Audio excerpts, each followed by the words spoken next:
If you can't stand up to her now, Evan, what happens when it's our lives she's controlling?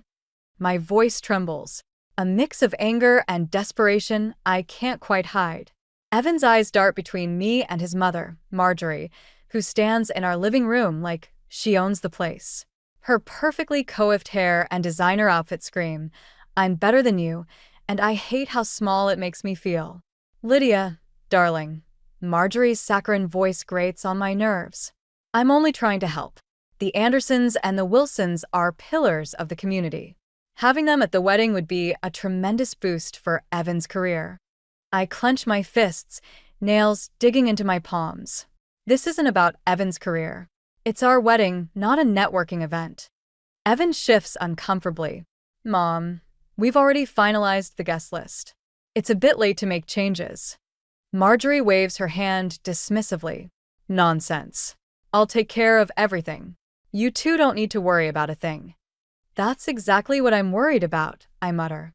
"My name is Lydia, and I'm about to lose control of my own wedding." Marjorie continues, oblivious to the tension. "Now, we'll need to move some people around. Perhaps we could seat your grandfather at the back? He won't mind, I'm sure." "Absolutely not," I snap. "Grandpa Frank is sitting at the head table with us." Marjorie's eyes narrow. "Lydia, dear, you need to think about the bigger picture. Your grandfather is quaint, but he doesn't quite fit the image we're trying to project." I feel something snap inside me. The image we're trying to project? This isn't a corporate event, Marjorie. It's our wedding day. Evan steps between us, hands raised. "Ladies, please. Can't we discuss this calmly?" I turn to him, disbelief etched on my face. "Calmly? Your mother just waltzed in here and demanded we change our entire guest list to suit her social climbing agenda. And you're asking me to be calm?" Marjorie's lips purse. "I'm only thinking of your future, Evan. The connections you make now could set you up for life." "At the cost of what?" I challenge. "Our happiness? Our ability to make our own decisions."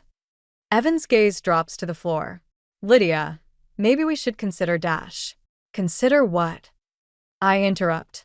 "Letting your mother dictate every aspect of our lives? Where does it end, Evan?" Marjorie steps forward, her voice sickly sweet. "Lydia, I know this is overwhelming for you. Planning a wedding of this caliber is no small feat. Why don't you let me handle the details? You can focus on looking pretty for the photos." I feel the blood drain from my face. "Get out." "Excuse me?" Marjorie blinks, genuinely surprised. "Get out "Of my house." I enunciate each word carefully, my whole body shaking. Evan reaches for me. "Lydia, come on. Let's not dash." I jerk away from his touch. "No, Evan." "If you can't see what's happening here, then maybe you should leave too." Marjorie's shock morphs into a smug smile. Now. "Let's not be hasty.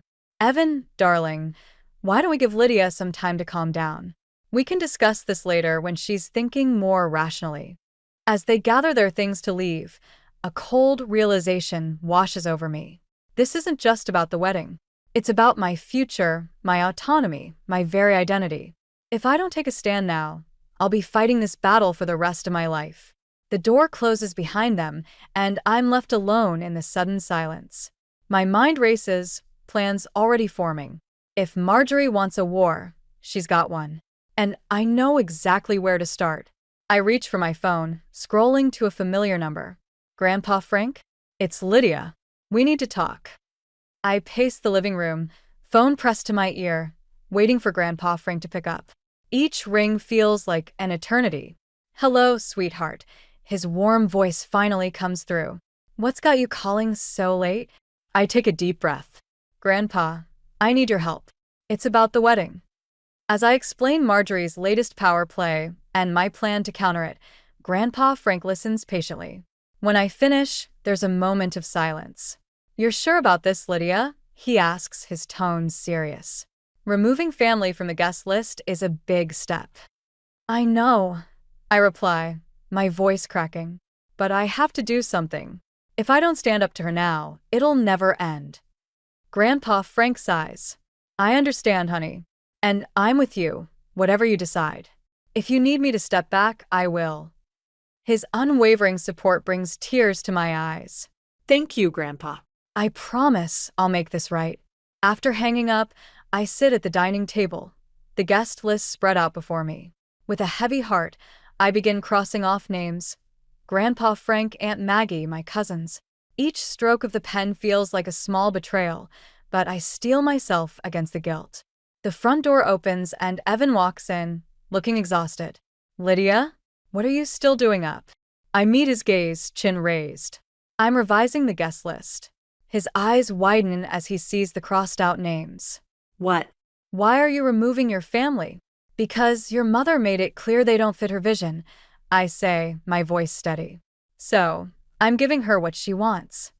Evan runs a hand through his hair. Lydia, come on. This isn't the answer. Then what is? I challenge. You saw how she acted earlier. She won't stop unless we make her see the consequences of her actions. He sits across from me, conflict clear on his face. I know my mom can be difficult, but she means well. I laugh bitterly. Means well? Evan, she's trying to control every aspect of our lives. And you're letting her. That's not fair, he protests. I'm caught in the middle here. No, you're not, I say, standing up. You're choosing to be in the middle. At some point, you have to decide who you're going to prioritize, your mother or your future wife. Evan reaches for my hand, but I pull away. Lydia, please. Let's talk about this. I shake my head. I'm done talking. It's time for action. I'm sending this revised list to the wedding planner in the morning. As I head to bed, leaving Evan at the table, my phone buzzes. It's a text from Colleen. Heard about the drama with Marjorie. Need backup. I smile, feeling a glimmer of hope. Maybe I'm not as alone in this as I thought. The next morning, I wake early, determined to set my plan in motion. I email the new guest list to our wedding planner before I can second-guess myself. As I'm making coffee, Evan emerges from the guest room, looking like he barely slept. Lydia, can we please talk about this? I pour 2 cups, sliding one towards him. There's nothing to talk about. The list has been sent. His face pales. You didn't. I did. I confirm. Ball's in your mother's court now. Evan's phone starts ringing. We both know who it is before he even looks at the screen. You should answer that, I say, grabbing my bag. I'm sure your mother has a lot to say. As I head out the door, I hear Evan's tentative hello, followed by Marjorie's shrill voice. I take a deep breath, steeling myself for the storm that's about to hit. But for the first time since this whole ordeal began, I feel a sense of control. Marjorie wanted to play games with our wedding? Fine. But she's about to learn that I'm not just a pawn in her social chess match. I'm the queen, and I'm ready to fight for my crown. I'm barely through the door of our favorite coffee shop when my phone explodes with notifications. Marjorie's discovered the revised guest list, and she's on the warpath. Lydia Harper. Her shrill voice pierces through the speaker. What have you done? I take a deep breath, steeling myself. Hello, Marjorie. I see you got the updated list. Updated? You've gutted it. How dare you remove your own family? I'm simply following your lead, I reply, keeping my voice steady. You made it clear my relatives weren't up to your standards. There's a moment of stunned silence before Marjorie erupts again. This is unacceptable. You're being childish and selfish. Do you have any idea how this makes us look? Us. I can't help but laugh. Marjorie, this isn't about you. It's my wedding. It's Evan's wedding too, she snaps. And you're embarrassing him with these antics. The barista calls my name, and I grab my latte. If Evan has a problem, he can talk to me himself. Goodbye, Marjorie. I hang up, my hands shaking slightly as I take a sip of coffee. It's not long before my phone buzzes again. This time it's Evan. Lydia, what's going on? He sounds stressed. My mom's losing it. I told you what I was going to do. I remind him. This shouldn't be a surprise. Evan sighs heavily. I know, but removing your whole family? Don't you think that's a bit extreme? I feel a flare of anger. Extreme? Evan, your mother is trying to turn our wedding into her personal networking event. She insulted my grandfather. What did you expect me to do? I don't know, he admits. But this feels like it's spiraling out of control. Then do something about it, I challenge. Talk to your mother. Make her understand that this is our day, not hers. There's a long pause. I'll try, Evan says finally. Just please don't do anything else drastic until we can all sit down and talk, okay? I agree, but as I hang up, I can't shake the feeling that Evan still doesn't fully grasp the situation. My phone pings with a text from Colleen. Heard Marjorie's on the rampage. You okay? I smile, grateful for the support. Hanging in there. Thanks for checking in. As I leave the coffee shop, I spot a familiar face across the street. Aunt Maggie. She waves, crossing over to me. Lydia, honey, she says, concern etched on her face. I just got off the phone with your grandfather. What's this about us not being invited to the wedding anymore? I feel a pang of guilt. It's complicated, Aunt Maggie. I'm trying to make a point. She takes my arm, guiding me to a nearby bench. Explain it to me then. As we sit, I pour out the whole story. Marjorie's demands, Evan's indecision, my desperate countermove. Aunt Maggie listens intently, her brow furrowed. Oh, sweetie, she says when I finish. I understand why you did it, but this isn't the way. Then what is? I ask, frustration creeping into my voice. I've tried talking. I've tried compromising. Nothing works with Marjorie. Aunt Maggie squeezes my hand. Fighting fire with fire might feel good in the moment, but it rarely solves anything. You need to rise above her pettiness, not sink to her level. I know she's right, but the thought of backing down now makes my stomach churn. I can't let her win, Aunt Maggie. I just can't. This isn't about winning or losing, Lydia. It's about starting your marriage on the right foot. And right now, you're letting Marjorie dictate your actions just as much as she's trying to dictate your wedding.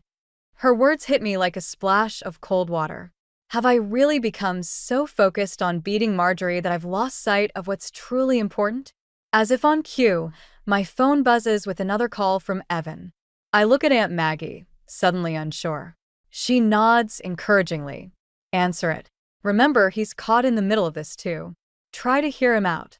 I take a deep breath and answer the call, Aunt Maggie's words echoing in my mind. Maybe it's time for a different approach, one that doesn't involve playing Marjorie's game at all. I never thought I'd find myself hiding in a bathroom stall at my own engagement party, but here I am, trying to catch my breath and calm my racing heart. The muffled sounds of laughter and clinking glasses filter through the door, a stark contrast to the turmoil inside me. It had started as a lovely evening. Evan and I arrived at the country club, hand in hand, ready to celebrate our upcoming nuptials with friends and family. Even Marjorie seemed to be on her best behavior, greeting guests with a plastered-on smile. But then I overheard it, a conversation that shattered the illusion of peace. Poor Evan, a woman's voice had said, dripping with false sympathy. Marjorie tells me his fiancée is quite the handful. Apparently, she's been making all sorts of unreasonable demands about the wedding. Another voice chimed in. Oh, I know. Did you hear about the guest list drama? Marjorie says the girl actually uninvited her own family out of spite. Can you imagine?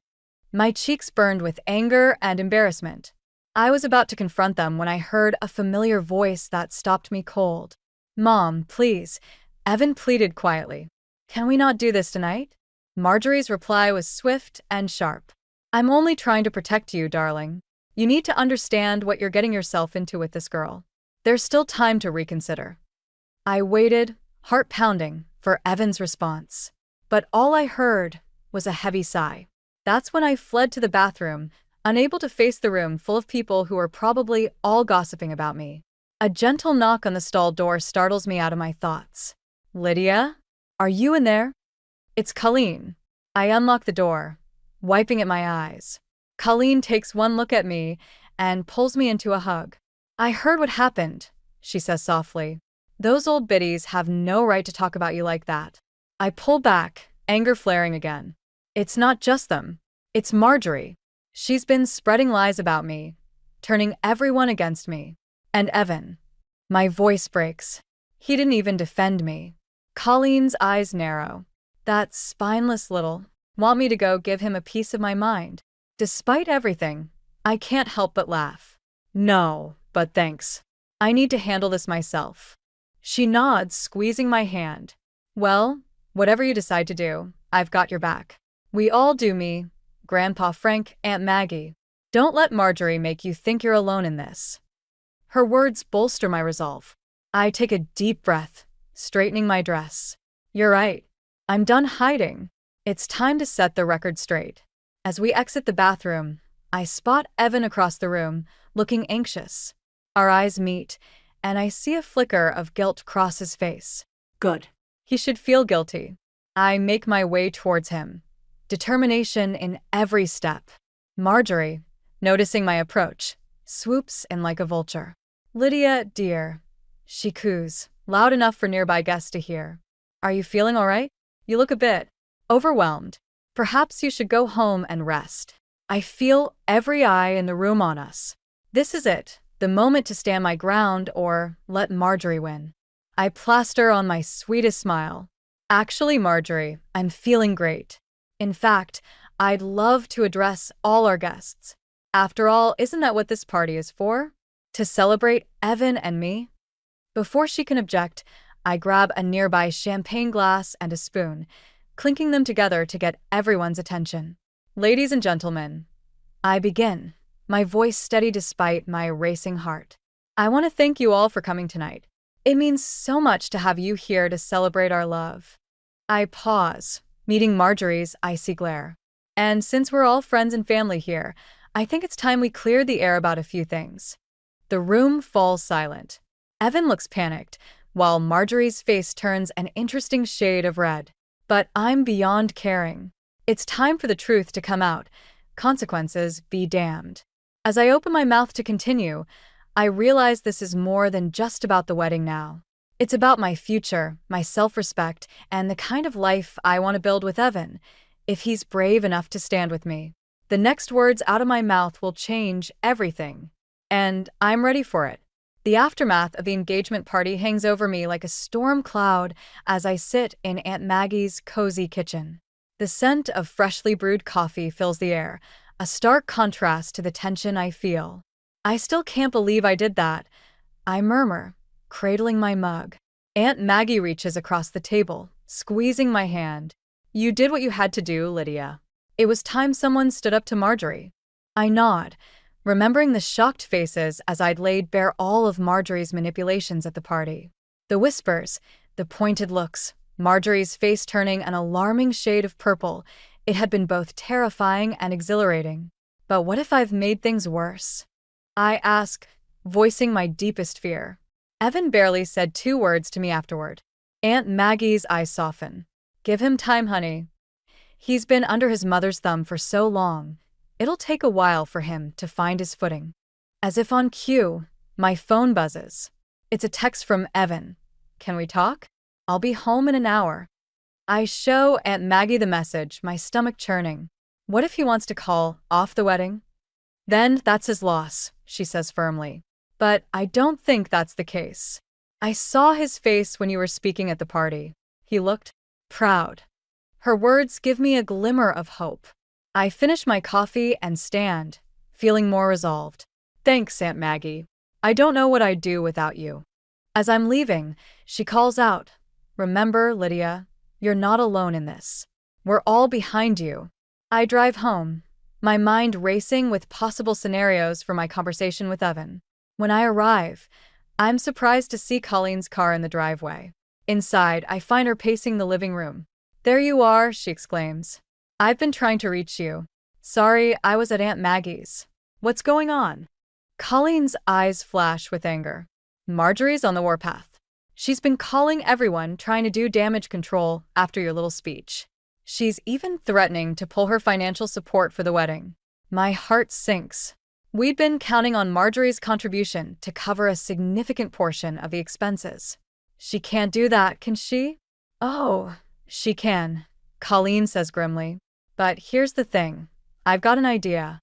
She outlines her plan, and I feel a mix of excitement and trepidation. It's bold, potentially risky, but it might just work. You're sure about this? I ask. Colleen grins. Absolutely. It's time we fight fire with fire. Marjorie wants to play dirty? Let's show her we can play that game too. Just then, we hear the front door open. Evan walks in, looking tired but determined. He stops short when he sees Colleen. Oh, hi, he says awkwardly. I didn't realize you had company. Colleen gives me a pointed look. I was just leaving. You two have a lot to talk about. She squeezes my arm as she passes. Remember what I said. I've got your back. As the door closes behind her, Evan and I are left in a tense silence. He runs a hand through his hair, a nervous habit I've come to recognize. Lydia, about the party. He begins. I brace myself, ready for whatever comes next. But to my surprise, Evan's next words aren't what I expected at all. I'm sorry, he says, his voice thick with emotion. I'm sorry I didn't stand up for you sooner. I'm sorry I let my mother control everything. And I'm sorry I made you feel like you had to face this alone. Relief washes over me, followed quickly by a surge of love for this man who's finally finding his voice. Oh, Evan, I breathe, stepping closer to him. He takes my hands in his. I want you to know I'm with you. Whatever happens next, whatever my mother tries to do, I'm on your side. Our side. I feel tears prick my eyes. Even if she pulls her support for the wedding? Evan's jaw sets in determination. Even then, we'll figure it out together. As we embrace, I feel a shift in the air. The battle isn't over, far from it. But for the first time, I truly feel like Evan and I are a united front.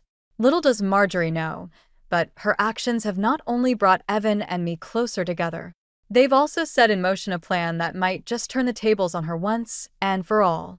The morning of my wedding day dawns bright and clear, a stark contrast to the storm of emotions swirling inside me.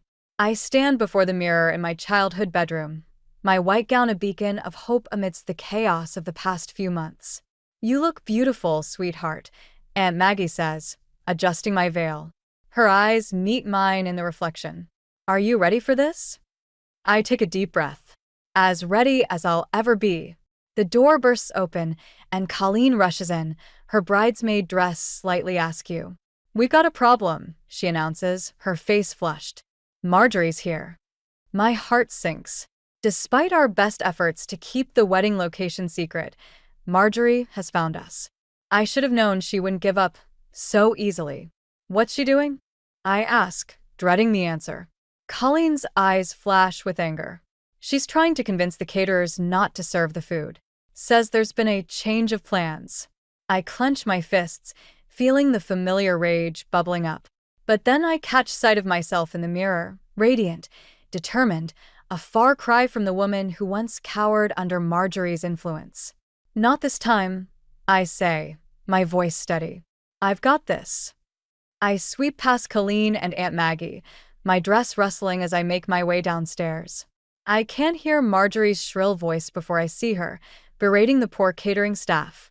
I'm telling you, this wedding is canceled. You need to pack up and leave immediately. I round the corner, my presence silencing the room. Marjorie turns, her eyes widening as she takes in my appearance.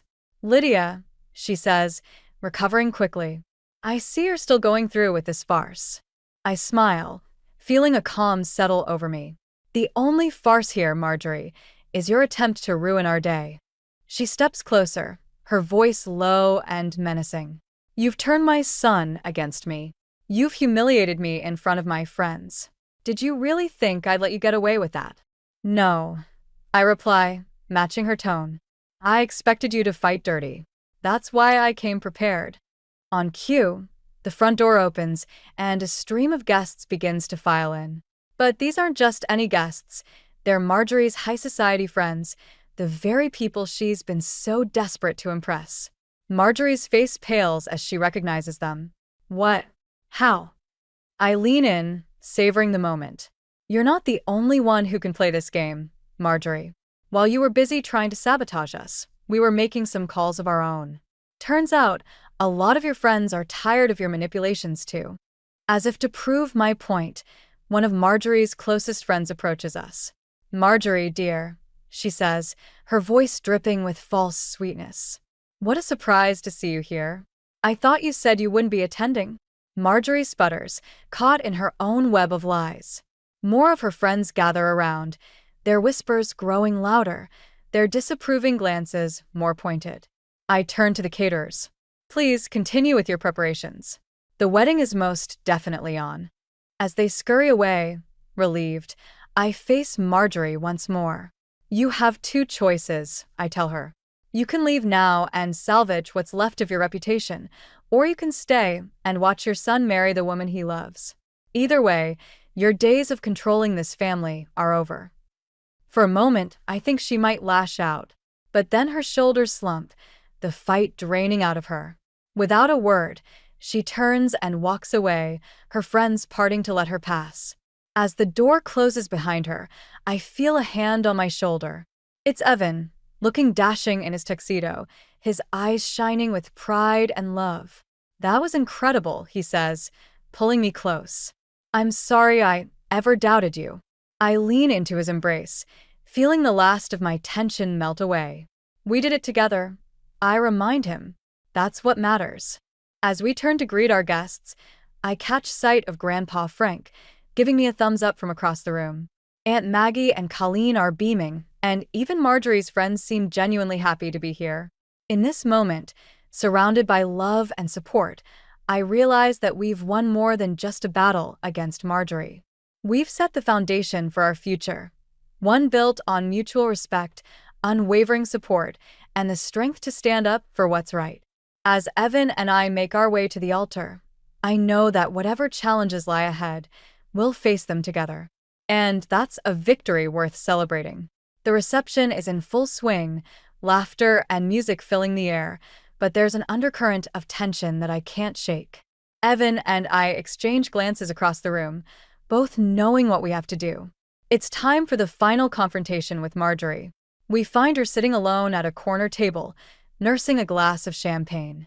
Her usual poise is gone, replaced by a defeated slump of her shoulders. As we approach, she looks up, her eyes red-rimmed. "Come to gloat?" she asks bitterly. I take a deep breath, reminding myself of all we've been through. "No, Marjorie. We've come to talk." Evan pulls out a chair for me before sitting down himself. "Mom, this has to stop," he says, his voice firm but kind. "We can't go on like this." Marjorie's lip curls. "Like what? With you two ganging up on me, turning everyone against me?" "That's not what this is about," I interject. "It's about boundaries, respect, and family." "Family?" Marjorie scoffs. "You've done nothing but tear this family apart since you arrived, Lydia." I feel my temper flare, but Evan squeezes my hand under the table, grounding me. "Mom," he says, "Lydia is my family now, my wife. And if you want to be part of our lives, things need to change."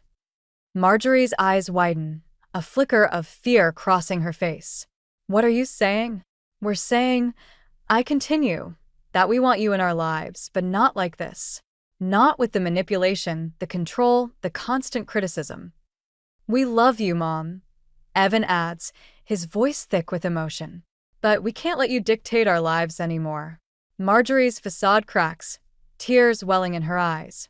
I only wanted what was best for you, Evan. For both of you." "We know," I say softly. "But you have to trust us to make our own decisions, our own mistakes. That's how we grow." "And if I can't," Marjorie whispers, vulnerability etched on her face. Evan takes a deep breath. "Then we'll have to limit our contact. Set firm boundaries. It's not what we want, but we'll do it if we have to." The weight of his words hangs in the air. Marjorie looks between us, realization dawning in her eyes. For the first time, I see her not as the formidable adversary she's been, but as a woman afraid of losing her place in her son's life. I don't know how to be any different," she admits, her voice barely audible. I reach across the table, taking her hand. "You can learn. We can help you. But you have to want to change." Marjorie nods slowly, tears streaming down her face. Ido. "I don't want to lose you, Evan. Either of you." Evan stands, pulling his mother into a tight embrace. Over her shoulder, his eyes meet mine, filled with a mix of relief and hope. As they pull apart, I stand too. This won't be easy, I warn. There will be setbacks, disagreements. But if we're all committed to making it work. I am, Marjorie says, surprising me with her earnestness. I'm sorry. For everything. It's not a magic fix, not by a long shot. But it's a start. As we rejoin the reception, I feel a weight lift from my shoulders. Grandpa Frank catches my eye from across the room, raising his glass in a silent toast. Aunt Maggie and Colleen are beaming, having witnessed the exchange from afar. Evan pulls me close as we make our way to the dance floor. You were amazing, he murmurs in my ear. I smile up at him. We were amazing. Together. As we sway to the music, surrounded by friends and family, I realize that this is what we've been fighting for all along. Not just our wedding day, but our future. A future where we stand united, facing whatever challenges come our way. Marjorie may always be a complex figure in our lives, but now there's hope for healing, for growth. And as I look around at the faces of those who've supported us through this journey, I know that whatever comes next, we won't face it alone. The music swells, and Evan dips me dramatically, both of us laughing. In this moment, I feel invincible. We've faced our biggest challenge and come out stronger. Whatever life throws at us next, we're ready. Together. The morning sun streams through the windows of our new home as I unpack the last of our wedding gifts. Evan wraps his arms around me from behind, planting a soft kiss on my cheek. Can you believe it's been a month already? He murmurs. I lean into his embrace, savoring the moment. Sometimes it feels like yesterday, other times it feels like a lifetime ago. We've settled into a comfortable routine in our new place, a modest but charming house that's all ours. No Marjorie-approved decor, no strings attached, just us, building our life together. The doorbell chimes, interrupting our reverie. We exchange a look, knowing who it must be. Marjorie stands on our porch, a tentative smile on her face and a casserole dish in her hands. I hope I'm not intruding, she says, her voice lacking its usual commanding tone. Not at all, I reply, stepping aside to let her in. We were just finishing up some unpacking. As we settle around the kitchen table, I can't help but marvel at how different things are now. Marjorie's weekly visits have become a part of our new normal, each one a small step towards healing old wounds. I brought that spinach lasagna you liked from the rehearsal dinner, Marjorie says, pushing the dish towards us. Evan's face lights up. Thanks, Mom. That's really thoughtful. The conversation flows more easily now, punctuated by moments of awkward silence that grow shorter each time. We talk about Evan's work, my latest writing project, and Marjorie's new book club, safe topics that don't risk stirring up old tensions. As Marjorie prepares to leave, she pauses at the door. I wanted to thank you both, she says, her voice thick with emotion. For giving me another chance. For teaching me how to be better. I feel tears prick my eyes as I reach out to squeeze her hand. We're family, I say simply. It's what we do. After she's gone, Evan and I curl up on the couch, processing the visit. She's really trying. Evan muses, a note of wonder in his voice. I nod, thinking of how far we've all come. It's not perfect, but it's progress. Later that evening, as we're getting ready for bed, my phone buzzes with a text from Colleen. How'd it go with the dragon lady today? I chuckle, showing Evan the message. Should I tell her to ease up on the nickname? Evan grins. Nah, let her have this one. Mom's still got a ways to go to make up for everything. As I type out a reply, I'm struck by a wave of gratitude for the support system that got us through the toughest times. Colleen's unwavering loyalty, Aunt Maggie's wisdom, Grandpa Frank's quiet strength, they all played a part in shaping our happy ending. I set my phone aside and turn to Evan. You know, despite everything, I wouldn't change a thing about how we got here. He raises an eyebrow. Really? Not even the great guest list debacle? I laugh, shaking my head. Okay, maybe I'd tweak a few details. But all of it, the fights, the tears, the victories, it made us stronger. It showed us what we're capable of when we stand together. Evan pulls me close, his voice soft but sure. We can handle anything life throws at us, as long as we're a team. As we drift off to sleep, I think about the journey that brought us here. From the moment Marjorie tried to hijack our wedding to this peaceful night in our own home, we've faced challenges that could have torn us apart. Instead, they forged us into something unbreakable.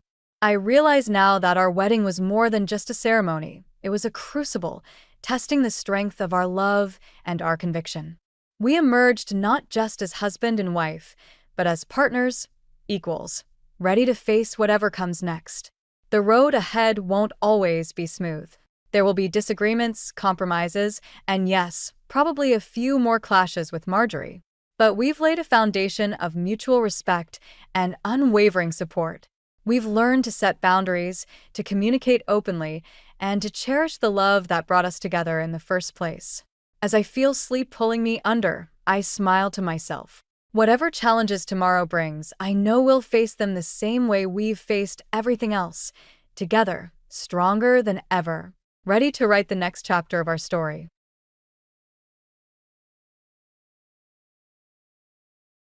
Unlike you, who only have a high school diploma, the man I am marrying is a member of the elite and holds a college degree.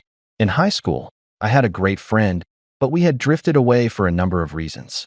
Years later, after accepting a junior's invitation to a wedding, I raced with that same classmate once more.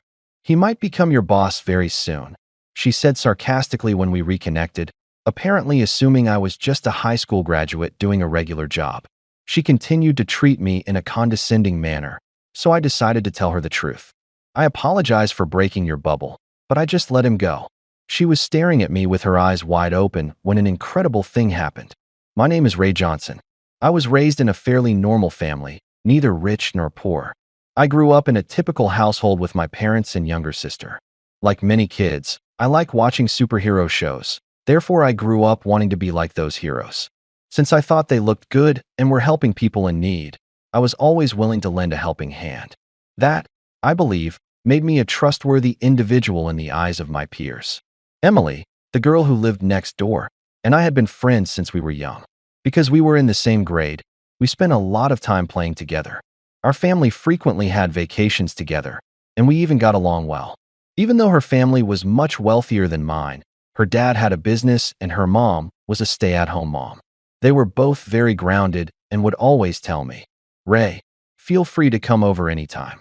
I would sometimes wait for my parents to come home from work, and sometimes I would even have dinner at Emily's house because both of my parents worked. Her parents must have loved having us around. After attending elementary and middle school together, we went to the same high school. I enjoyed my time in high school with friends who had similar interests to mine. In contrast, Emily made her modeling debut. We had been good friends since we were young, so I never really noticed how beautiful she was. She was apparently regularly scouted while she was traveling across town. There were rumors that her photos were fetching high prices even outside of school. She quickly became well known as her modeling career took off. Since her debut, she appears to have missed a lot of school, probably because of her hectic schedule. Since I had joined the student council and was serving as an officer, I believe that at the time, we were both very busy. I occasionally saw her at school, but I was unable to speak with her because of the large crowd. However, I reasoned that since we lived close to one another, we could always get together if we so desired. One day, I was called by a female student. "Ray, would you like to go on a date with me sometime?" It was a classmate named Amanda. It was the first time someone had ever asked me out on a date, and I was puzzled. Amanda was someone I occasionally talked to in class, so it never occurred to me that she liked me. "Yeah, if you're okay with it, I want you to have this." She held out a small paper bag. When I looked inside, there was a beautifully wrapped package. "Can I open it?" "Yes, but they're homemade, so they might not be that great." Inside was a box of truffles. "Are these truffles? You made them, Amanda? That's impressive. Thank you." As she shyly expressed her gratitude, I felt the need to thank her too. "I haven't really known much about you till now. Is that okay?" "Yes, I'd be happy if you'd get to know me better from now on." With her face all red, she said that, and I genuinely found her cute, so I started dating her. Being involved in the student council and, not to toot my own horn, I was pretty well known throughout the school. The fact that I had a girlfriend soon became a rumor, and people from all walks of life teased me, saying, you finally have a girlfriend. That's when I spotted Emily at school. I hadn't seen her in maybe about 2 weeks. Hey Emily, it's been a while. Yes, it has. I called out to her, but her response was pretty cold. I didn't know how to react to this sudden cold attitude. I'd never seen her behave this way towards me. Hey, is something bothering you? No, not at all. With that, she walked away. Usually she'd say, Ray, long time no see, and we'd chat a bit. Maybe she was just in a bad mood. She seemed busy lately. I tried to reassure myself and headed to the student council room. Later on, rumors circulated that Emily was bullying Amanda. I didn't see it with my own eyes, but when I asked Amanda, she just gave me a vague smile. Does that reaction mean the rumors might be true? I figured if this was the case, I had to tell Emily to stop. I decided the next time I saw her, I'd talk to her. That day came sooner than expected, and I quickly ran into Emily at school. Emily, can we talk for a minute? What is it? I took her to a quiet corner in the hallway and faced her. She looked at me with an annoyed expression. Emily, are you bullying Amanda? What? What are you talking about? I've heard rumors that you're giving her a hard time. If it's true, please stop. You think I would do something like that? I don't think you would. But if you're doing something that leads to such misunderstandings, I haven't done anything. I thought so, but lately you've been acting differently towards me, Ray. You don't get it. What do you mean? You've known me forever, but you choose to believe such rumors over me. Think whatever you want. With that, she turned her back on me and ran off. Since then, Emily and I no longer spoke to each other. When we saw each other, things between us became really tense. Dad's in debt.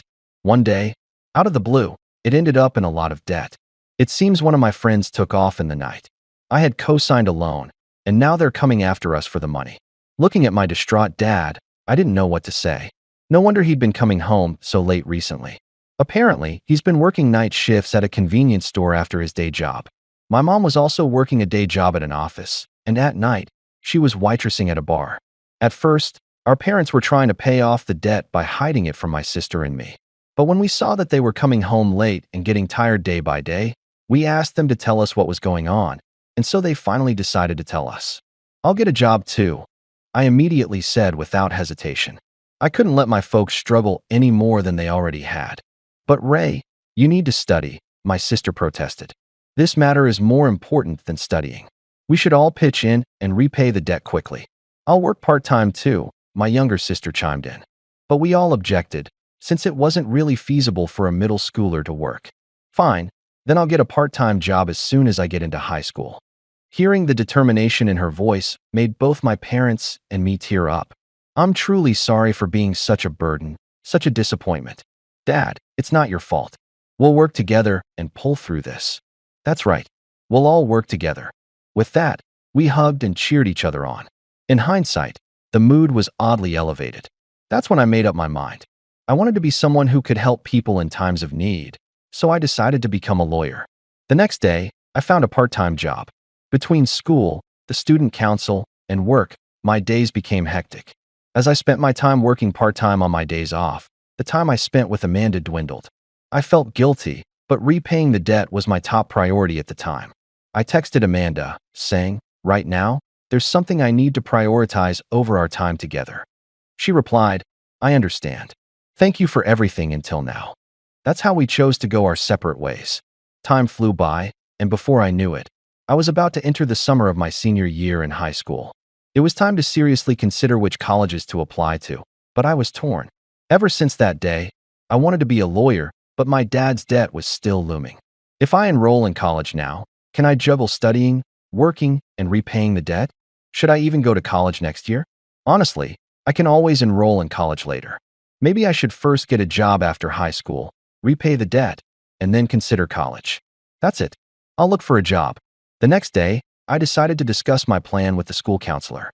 I laid everything out and told them I wanted to work right after high school. I understand. I'll help you find the best job opportunity. Let's do our best. That same day, I explained my decision to my parents, who supported my choice. My parents, especially my dad, said, I'm so sorry, but this truly helps. Thank you. Very few people from our high school got a job, and there were only 3 people, including me, at the on-campus seminar for job applicants. Ray, you're looking for a job? What's up with that? My classmate James asked me. He was also job hunting. I had my reasons, I said vaguely. I had no intention of disclosing my family's financial troubles. That day, after finishing my shift at my part-time job and getting home quite late, someone shouted, "Ray," outside my house. It was Emily, seemingly having rushed out of her own home wearing something that looked like pajamas. Emily, what are you doing out here dressed like that? Is it true that you're not going to college? You're getting a job right after high school." Yeah. I've decided not to go to college for now and to work instead." "Why are you giving up on college?" "I'm not exactly giving up. Right now, working is just a priority." Before I could finish, she cut in. "If you just graduate from high school and work, you won't earn as much as college graduates. With your grades, Ray, you could even aim for a state college or even get a scholarship. Why'd you decide on working so easily? Are you running away from the college entrance exams?" Her words irked me. It wasn't a decision I made lightly. I agonized over it. I wasn't running away from anything. I still planned to attend college later. I felt job hunting was just as challenging as college applications. "I didn't decide on this lightly, Emily. I've been really torn about it. Plus, it's really none of your business." My response, a tad dismissive, seemed to hurt her. "Right, it was never my business," she yelled. "I don't care anymore." She stormed back to her house. From there, my job search went smoothly, and I secured a position at a local company. On the other hand, Emily made headlines again by getting into an Ivy League college and was being talked about as the brilliant beauty model who wasted her Ivy League entrance. 10 years flew by, and after various experiences, I successfully became a lawyer. Now, in my own office, I finally wrapped up a big case. That big case is over," I said as I returned to the office after finishing a particularly tough job. "I'm back, boss. How was your day?" "Fine, Andrew. You're always so upbeat." The one greeting me with enthusiasm was Andrew Sanders. When I set up my law firm, he had eagerly asked, "Ray, please let me join. I want to work under you." He's a bright and cheerful guy who looks up to me, so I'm quite fond of him. "Boss, can I have a moment?" While organizing some documents, he looked more serious than usual. Whenever he's like this, it usually means he's either broken something or upset a client. "What happened? Did you break a vase again or upset a client? How many times have I told you not to address older clients as grandpa?" "It's not that." Although he did say he never wants to see me again because of my attitude, I said, waiting for him to continue. "Well, the thing is, I'm getting married," he announced bashfully. "Who? Congratulations." I genuinely hadn't expected him to be getting married before me. In fact, I was quite envious since I haven't had a girlfriend in almost a decade. "That's the slightly older model you mentioned, right? You said she was really beautiful." "Yes, she's a former model and also the daughter of a CEO. We're planning a big wedding, and I'm hoping to invite you to my wedding." "Of course, I'd love to be a part of it," I said, patting his shoulder, feeling excited for him. I had known he was dating someone, and he'd mentioned, "She's out of my league, and I'm trying my best to hold on to her." I'm not one to pry into private matters, so I had just commented, "Well, sounds tough," and left it at that. That evening, I took him to a local bar as a treat to celebrate his upcoming wedding. About 6 months later, today is his wedding, and I have a surprise realization. That's what I learned when I received the invitation from him, that his marriage partner is an acquaintance of mine. As I was making my way through the wedding venue, I bumped into the bride. "Ray, it was you?" I knew it. Emily, his bride, was none other than Emily, my childhood friend.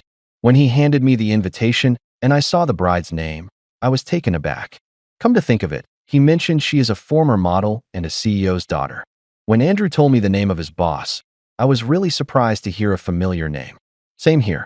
We haven't spoken or seen each other since that day 10 years ago when she criticized me for deciding not to go to college. We had lost touch entirely.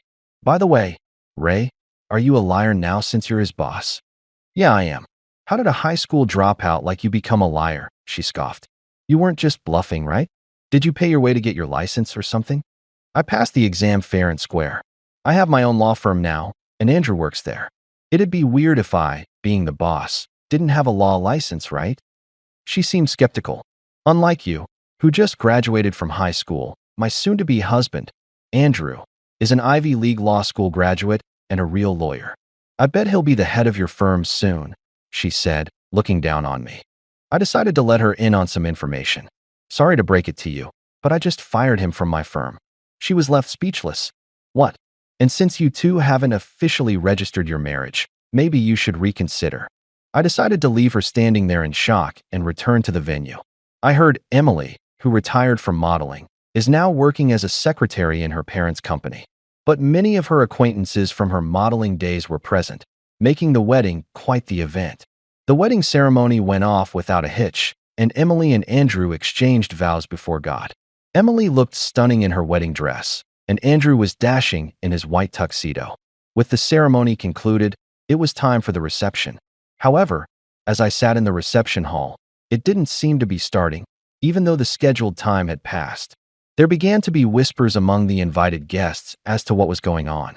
It was then that Emily's dad took the microphone, a man I knew well. Ladies and gentlemen, I apologize for the sudden news, but due to unforeseen circumstances, we have to cancel today's reception. I deeply apologize for the inconvenience, especially to those who came from afar. Please feel free to enjoy the meal provided. He quickly delivered the news and then hastily exited the venue.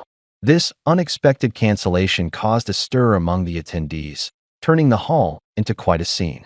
I discreetly slipped out into the hallway. "Excuse me, Ray." There stood Emily's dad, looking completely drained. "Andrew got arrested, didn't he?" He nodded in response to my question. Andrew had been illicitly withdrawing extra money from client accounts for personal use. The tip-off came from the family of one of the clients he was managing. He was in charge of several adult guardianships for elderly people who had no relatives. However, the family of the person he thought had no relatives showed up and offered to manage the person's finances. When the family, suspicious of Andrew's panic state, checked with the bank, they found that the balance was clearly out of whack. The person had been hospitalized several times, and $7,000 were deducted each time as hospitalization expenses. Andrew, as adult guardian, was paying the hospital for it. I was familiar with the hospital costs, and $7,000 seemed unusually high. When the family approached me with their concerns, I was unaware of his doings. I was embarrassed to admit I had no clue about the entire situation. Upon investigating, I discovered he had been doing the same thing with 5 other clients, all of whom were under his guardianship. Confronted with the evidence, he confessed to everything. "Yes, I did it. I'd like to know why I was buying luxury items for my girlfriend and gambling. You couldn't live off the salary we paid you." I could, but I wanted to keep her happy with gifts. Unable to respond to his admission that his girlfriend was too good for him, I remained silent. This revelation came about just a week before the wedding. I immediately took disciplinary action against him, reached out to the affected parties to explain the situation, and offered apologies. While I initially reimbursed the victims from my own pocket, a relative who couldn't forgive Andrew's actions filed a formal complaint. The complaint was accepted, and his arrest was scheduled right before today's reception. The reception was, of course, canceled and changed to just a dinner gathering. The engagement was as if it never happened. Andrew's parents, Emily, and her parents were clearly in shock and devastated. I didn't know what to say or do, so I just stood there. Later on, the incident became massive news as the crooked lawyer exploiting the legal guardianship system. Andrew naturally had his legal license revoked. Being a staff member of my firm, this had a significant impact on us. Still, I chose to support the victims and address the situation earnestly. Because of that, my reputation didn't suffer much. I had no idea he was involved in something like this. Neither did I. I was completely in the dark. A few days after the wedding, Emily visited my office. She held a bag filled with a significant amount of money and handed it over to me. "Why are you giving me so much money?" Seeing the astonished look on my face, she hesitated before explaining. "This is from selling all the luxury items Andrew bought me. They didn't sell for the original prices, of course, but it's still a decent amount. Plus, he bought them with money taken from those victims, right? I want to pay back at least what I received. All right, I'll accept it on their behalf." With those words, I took the bag, understanding her feelings. "Can you tell the victims I'm truly sorry about what he did?" "Yeah, I'll be meeting them for work soon. I'll let them know. By the way, how did you become a lawyer even though you only have a high school diploma?" Well, here's the story. I began to tell her about the period during which we had lost touch. I believed that I could always attend college later, so I chose to work after high school. However, I knew I needed to study to become a lawyer. I decided to work and take online classes at college to earn my degree. After earning my degree, I studied hard while working for a company and completed my LLU courses, also online. From there, I literally studied as hard as I could, took the bar exam, and received a pass. I think I could say for myself that I studied in law school while working, passed the bar exam, and was well on my way to becoming the lawyer I had always dreamed of. I then landed a job at a major law firm, marking the beginning of my career as a lawyer.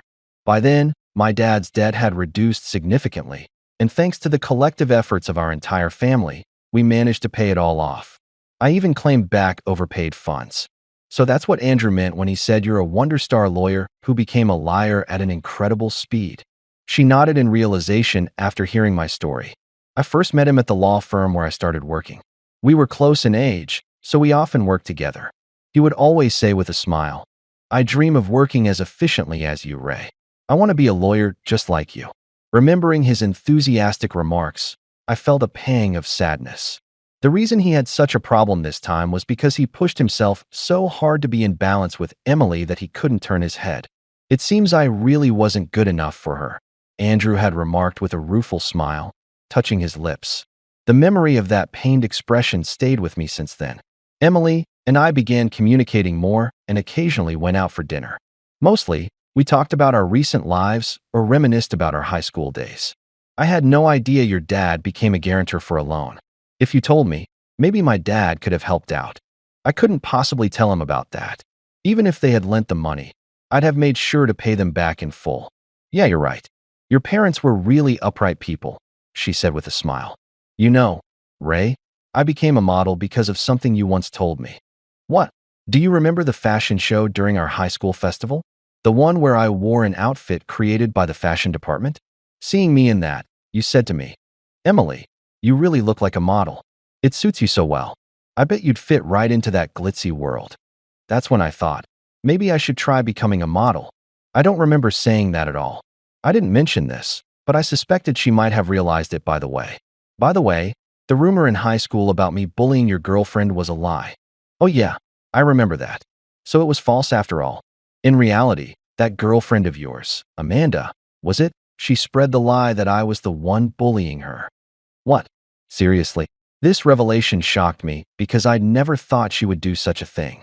"I heard later that she spread that rumor because she was worried I'd steal you away from her, since I was your childhood friend. Besides, I was so busy with work back then and hardly at school. How could I have even had the time to bully her that much?" Thinking about it, it made sense. "Geez, women can be so scary," I muttered. "The hardest part was feeling you didn't trust me back then." I immediately apologized. "I'm sorry about that." She reassured me, saying, "It's all in the past now." Our relationship grew stronger, and soon it felt like the old days. Eventually, our friendship naturally blossomed into a romantic relationship. Now, we live together. Given our strong personalities, we argue quite often, but our relationship is better than ever. And today is Emily's birthday. I've planned a surprise proposal for her. After having dinner at a restaurant with a beautiful night view, we decided to stay at a hotel. I entered our room holding a bouquet of 12 roses while Emily waited outside. The 12 roses symbolize, "Will you marry me?" Though I thought the gesture might be a bit too much, a dress was placed in the room as a gift to Emily in advance. A message was left for her to wear it, hoping she'd change into the dress. I nervously reached the room's door. When I knocked and entered, there she was, beautifully dressed in the dress I'd gifted her. "Ray, thank you for the dress. It's just my style. I'm glad you like it. I have another gift for you." "Really? What is it?" I presented the bouquet of roses to her and expressed my feelings. "Emily, will you marry me?" With tears in her eyes, she replied, "Yes, I'd love to." I couldn't help but think, if I'd only believed her back then and been honest about my decision to work because of my dad's debt, perhaps we wouldn't have taken such a roundabout path to get here. But then again, if those events hadn't occurred, I might not have pursued my dream of becoming a lawyer. There's also a nagging thought that Andrew might not have done what he did if I hadn't become a lawyer. He'd always looked up to me. However, it's pointless to dwell on the past, and I understand that. I don't know what the future holds, but I now want to trust my wife, Emily, combine our strengths, and move forward together.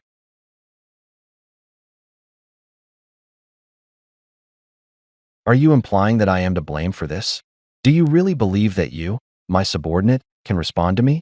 Karen had recently been promoted to our manager and was the only woman in a department full of computer nerds. However, Karen never made an effort to comprehend our true actions. She simply kept making irrational demands of us. I couldn't contain myself any longer and spoke up as the toxic and heavy mood in the office increased. Karen, would you at least consider what we have to say? You're so obnoxious, ugh. You have been dismissed. What? Karen answered in a weary, indifferent voice. Anyone who disregards my advice is worthless and will be let go. To be honest, I haven't liked you since I was moved here. You are my subordinate, so get that straight. You obey my commands and are nothing more than a slave. Karen, this is completely inappropriate. What on earth is the matter with this? Are you totally irreplaceable? Please, there are plenty of people who are capable of replacing you. I won't waste business funds on a worthless person like you. Make sure you tidy up and don't leave any evidence behind. Karen had lost all self-control. Enough is enough. All right. I went back to my desk without saying anything further since I was too astonished to even argue back. Clearly concerned about me, my coworkers gathered around. I decided to put a strategy into action at that point. Dude, I have a favor to ask of you. Thus started the largest endeavor of our lives, one that would ultimately test our sense of pride. Stephen is my name. I first became interested in programming in elementary school. I was often getting sick as a child. Because I missed so many classes, they even dubbed me Sickly Stephen at school. My peers seldom ever invited me to play since they knew how weak I was. I therefore stayed at home by myself most of the time. In addition, my mother never let me to play outside or run about since she was constantly concerned about my health. "You'll catch another cold," was her catchphrase. Simply remain indoors and take it easy. She got me all the newest technology instead, including game consoles, tablets, and PCs. I initially merely played the games that were provided to me. But as time went on, I began to consider creating games like this myself. I began learning how to program at that point. I was getting stronger by the time I started middle school and rarely became ill. I could already create basic games at that stage, and I would ask people who like programming or games to test them out and provide comments. I was never well liked by the girls, of course. I didn't have any special memories of them. So I took my parents' advice and went to an all-boys high school. I became a member of the computer activity team there. I was fortunate to make pals who shared my interests in gaming and programming. We had acquired enough technical know-how by high school to construct and program our own combat robots and even create practical applications. Wow, that's strange. What's the matter, Henry? My computer is behaving oddly. When I arrived at the team one day after school as usual, Henry was already there, looking puzzledly at his screen. The mouse is moving on its own, and weird commands keep typing in by themselves. Wait, seriously? That sounds bad. What do I do? I leaned in to look at his screen, and sure enough, the mouse was moving by itself. Lines of code were flooding the black screen at lightning speed. The mouse moved as if possessed. Even when we tried to force it to shut down, it ignored all our commands. What the hell is going on? This looks like it's a hack. Someone's taken over your computer and is stealing your data. No way. That computer has the program we were going to use for the upcoming robot competition. This is a school computer too. Our personal information is stored on it. Why? Why is this happening? What about your security measures? I've done all the basics properly. What the heck is this? Our teammates, who had been working a few seats away, noticed the commotion and came over, but none of us had any idea how to deal with what was happening.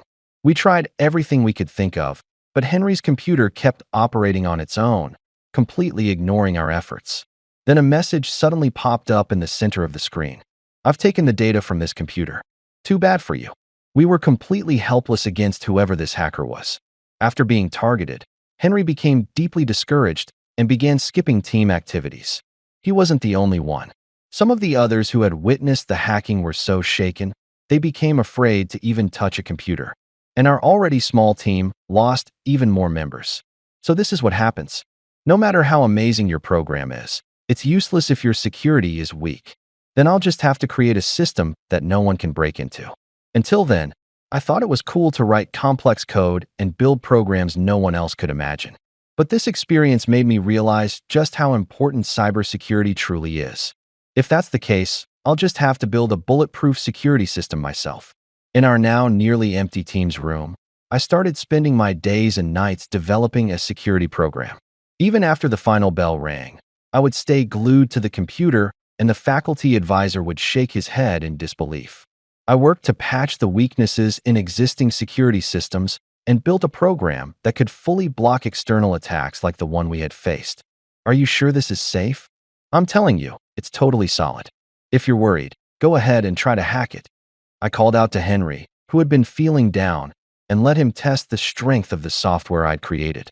Henry tried one method after another to break in, but every single attempt was blocked by the security system I built. This is incredible. I can't get past it at all. See? Now you can use your computer without worry.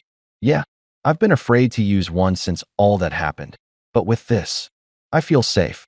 Steven, you're amazing. Hey, told you. I think this was the best software I had ever developed. I couldn't help but feel proud. The other team members also challenged my software, but none of them even came close to cracking it. One by one, they all threw in the towel.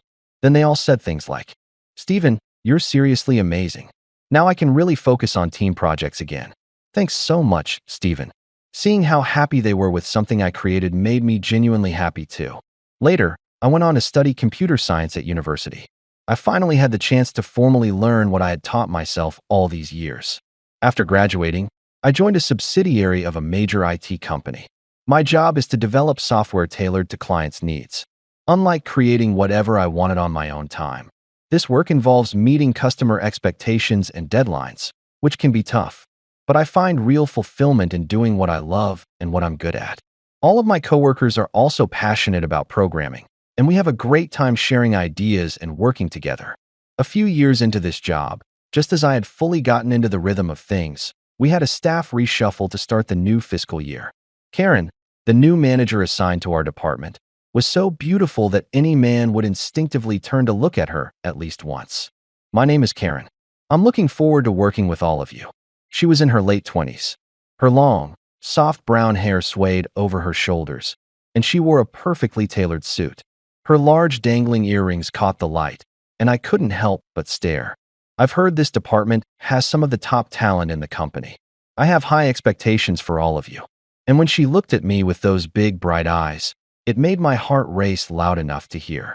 After all, our department was so focused on tech development that people used to joke, your only girlfriend is your computer. I've never worked with a woman before. Can she really handle the kind of stuff we do here? Who knows? There aren't many women in this field to begin with. The guys felt a little unsure about working with her at first, but still, they couldn't help saying things like, but man, Karen is really beautiful. She doesn't seem like someone who belongs in a department like ours. Just talking to her makes me nervous. And we're lucky to be working with someone that gorgeous. They were honestly thrilled to have someone so out of our league working with us. With such a beautiful woman as our boss, I thought, I'm going to work hard so I don't let her down. Looking back, we were all just giddy and caught up in the excitement. A few days into working with our new manager, we started to realize something. It seemed like she didn't know anything about this industry at all. This client wants it specified in Perl, but that's going to be tough to implement. Yeah, with this spec, I'd rather use Ruby. Hey, you two, stop chatting about jewelry and get back to work. Not like either of you have a girlfriend to give pearls or rubies to anyway. She didn't even recognize basic programming languages, let alone understand the fundamental structure of code. Talking with her was like having two completely separate conversations. On top of that, she was constantly away from her desk during work hours, causing a backlog of documents that needed her approval. And since we couldn't move forward without her signature, everything started to grind to a halt. Finally, when I caught her returning to her desk, I said, Karen, could you please approve the spec change request for Company A? But all I got was, I don't know anything about that. I handed it to you 3 days ago and also sent an email. I tried to reason with her, but she snapped back. I said I don't know, didn't I? I'm busy. And if I didn't review and approve it 3 days ago, that means it wasn't worth approving. More importantly, she continued, how can you even show up to work wearing that wrinkled shirt? And look at that unkempt hair. Honestly, I was told this department was full of elite talent, but all I see are sloppy, unfashionable men. What a letdown. And you couldn't even bring me a cup of coffee. You're useless as a man. Karen let out an exaggerated sigh, clearly annoyed. Then she sat back down, spinning a strand of hair around her finger with one hand, while endlessly scrolling through her phone. She made no move to actually do any work. Getting scolded by someone so attractive made me feel like I was the one at fault, even when I wasn't. And no matter how frustrated I got, she was still my boss, and a woman, which made it hard to push back. I had never had to stress about things like this before, but now I found myself constantly on edge. That day, unable to finish my piled-up tasks, I stayed behind alone to keep working. "Excuse me, you're the only one still working at this hour." "Sorry, I just had some things I absolutely needed to finish." "Absolutely, huh? Then all the more reason to finish it during work hours. You probably didn't even start until after hours just to rack up some overtime pay." Pathetic. What a sorry excuse for a man. You're just wasting company money. Even the electricity is a waste. Click. A harsh sound echoed. My monitor suddenly went black.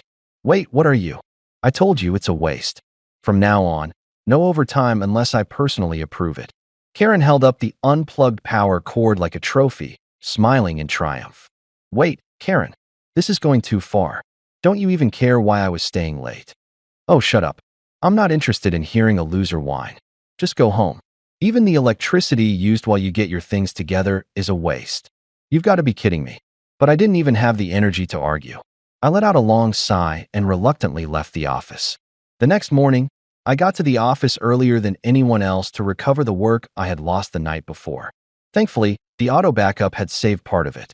It took some effort, but I managed to restore everything just before the others arrived.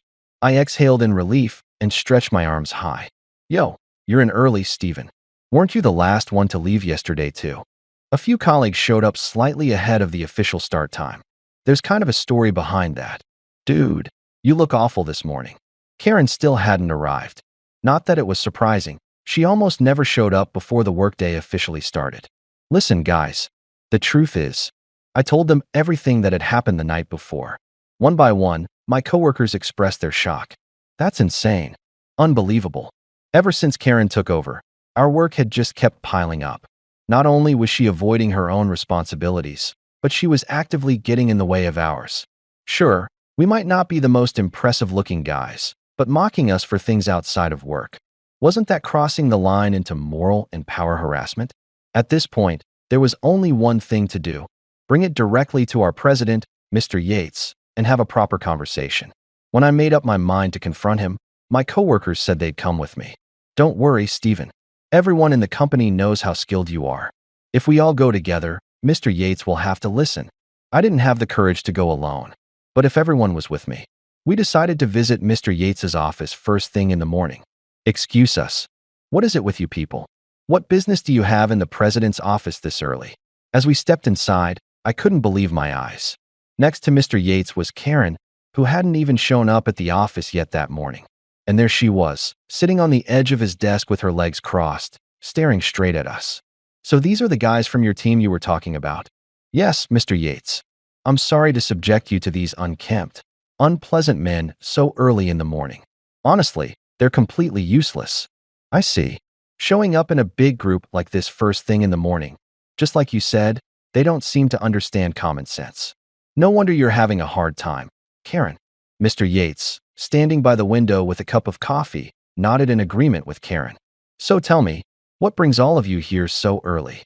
"Well," I hesitated, overwhelmed by the hostile atmosphere.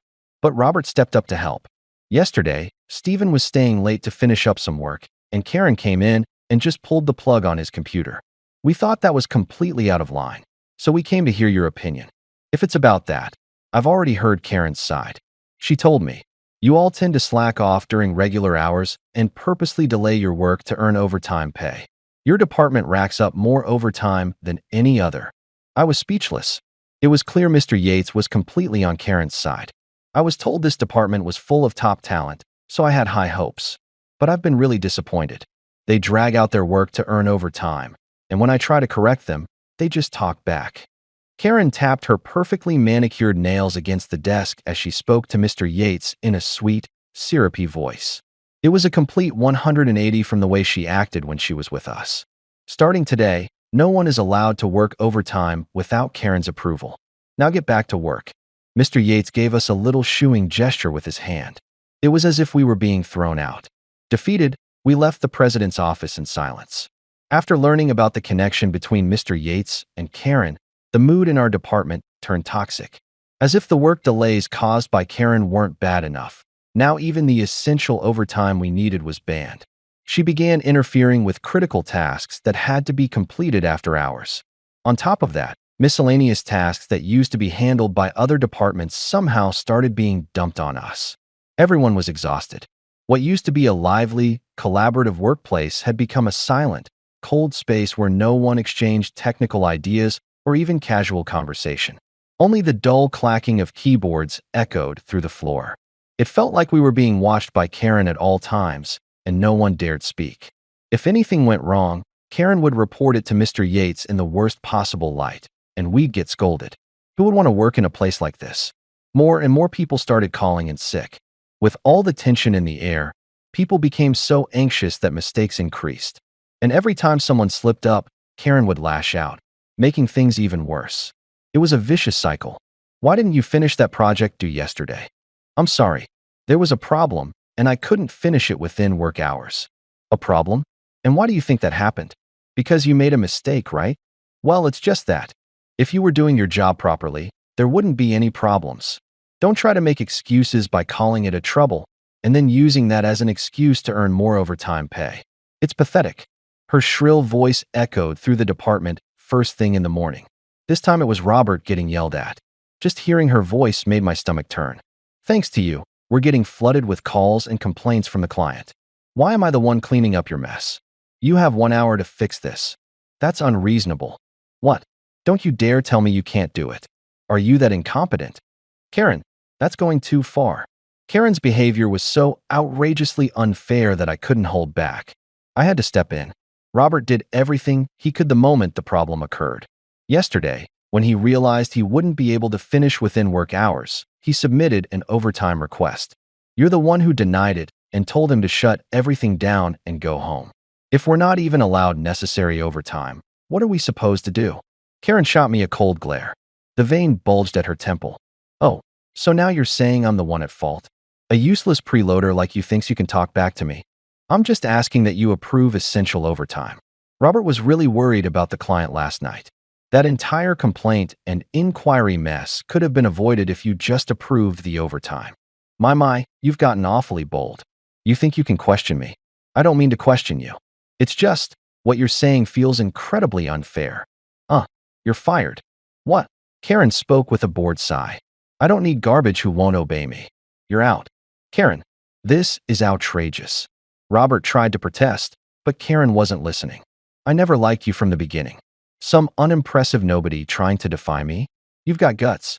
Let me make this clear. You're my subordinate. You're nothing but a slave who does what I say. What? There are plenty of replacements out there. You're not worth the paycheck. Pack up your things and erase any trace of yourself from this office.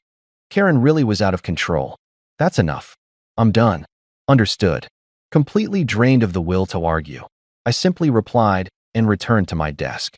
It was hard thinking about leaving a workplace where I had once worked so happily with everyone. But with a boss like this, I couldn't keep going.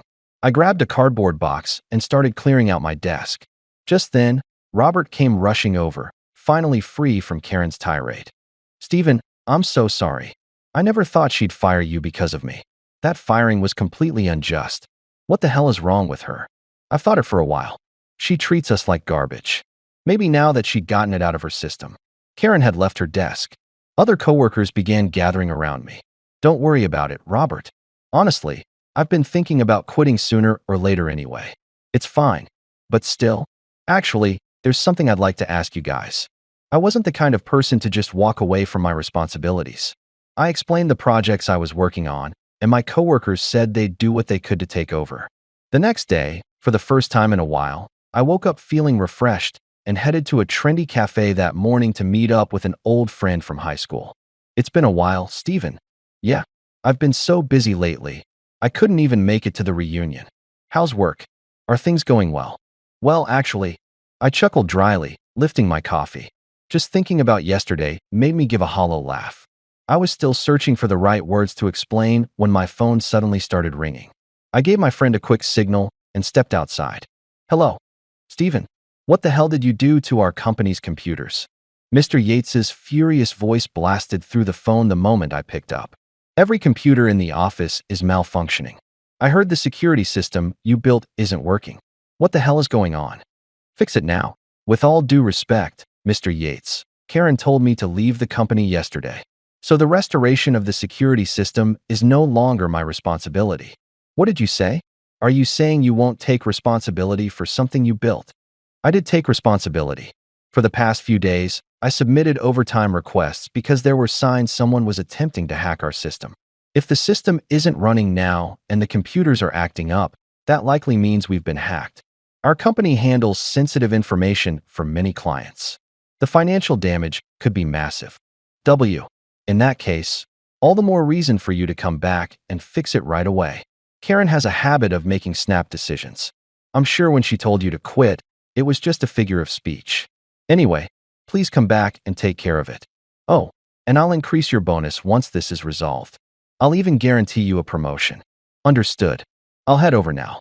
I ended the call, explained the situation to my friend, and made my way back to the office.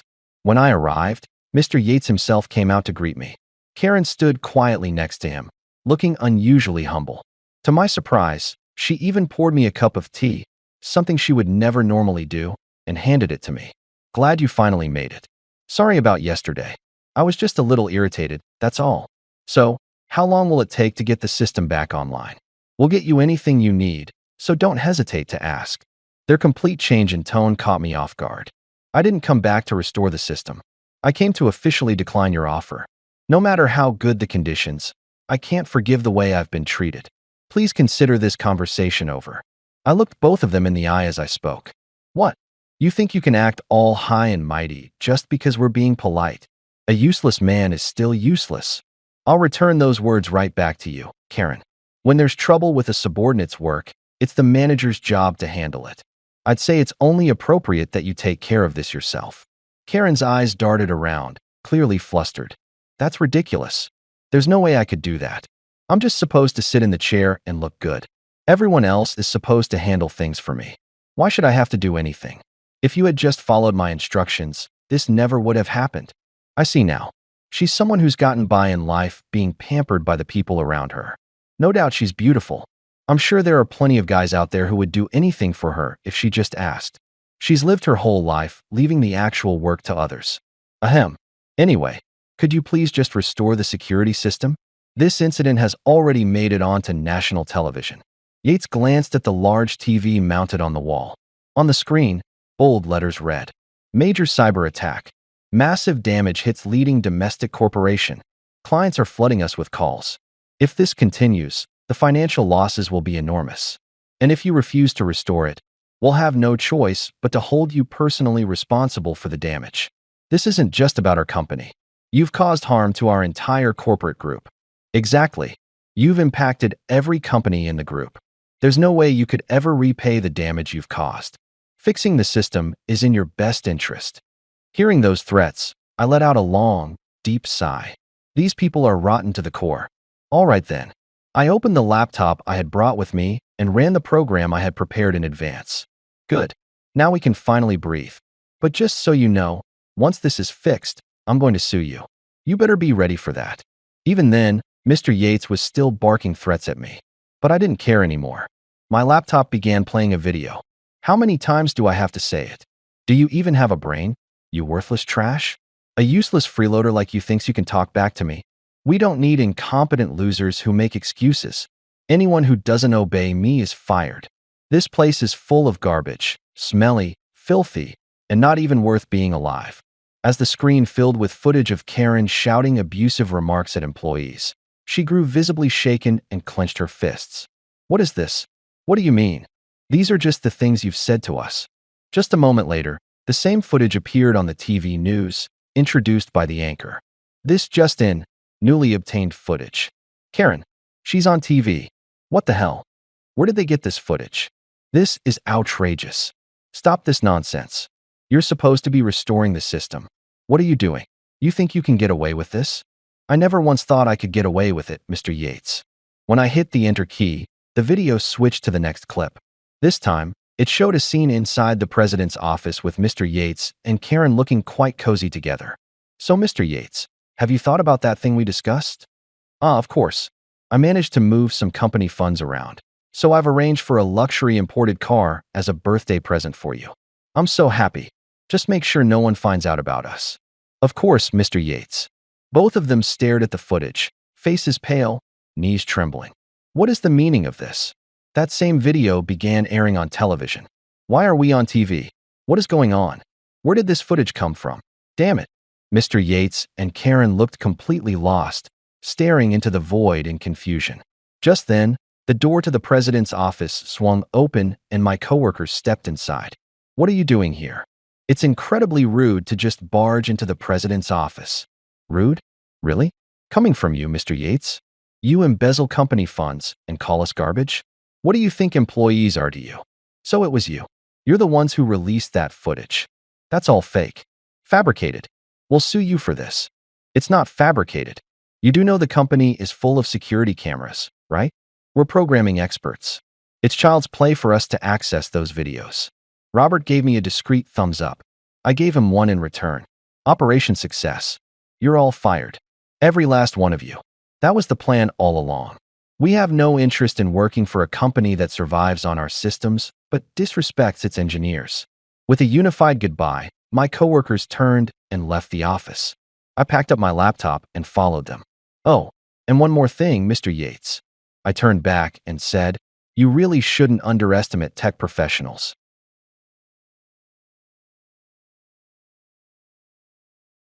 We don't need someone like you anymore. You've been fired. I was told those things at the president's office.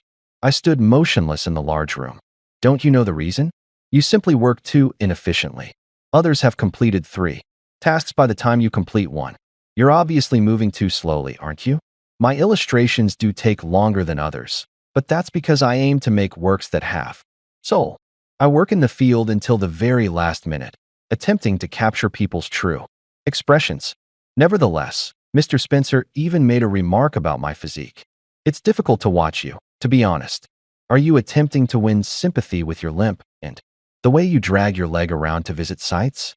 Even the customers seem uneasy. They are being flattering when they suggest that your work is sue. I'd feel horrible if we fired this person. I think. Do you not see that? My fist shook at what he said. It was, I understand, I replied. Suddenly, I was let go from the company. However, this incident would later prove to be a significant turning point in my life, and Mr. Spencer would eventually have to deal with the fallout from my termination. Liam is my name. In my second year of middle school, I am the team's standout striker.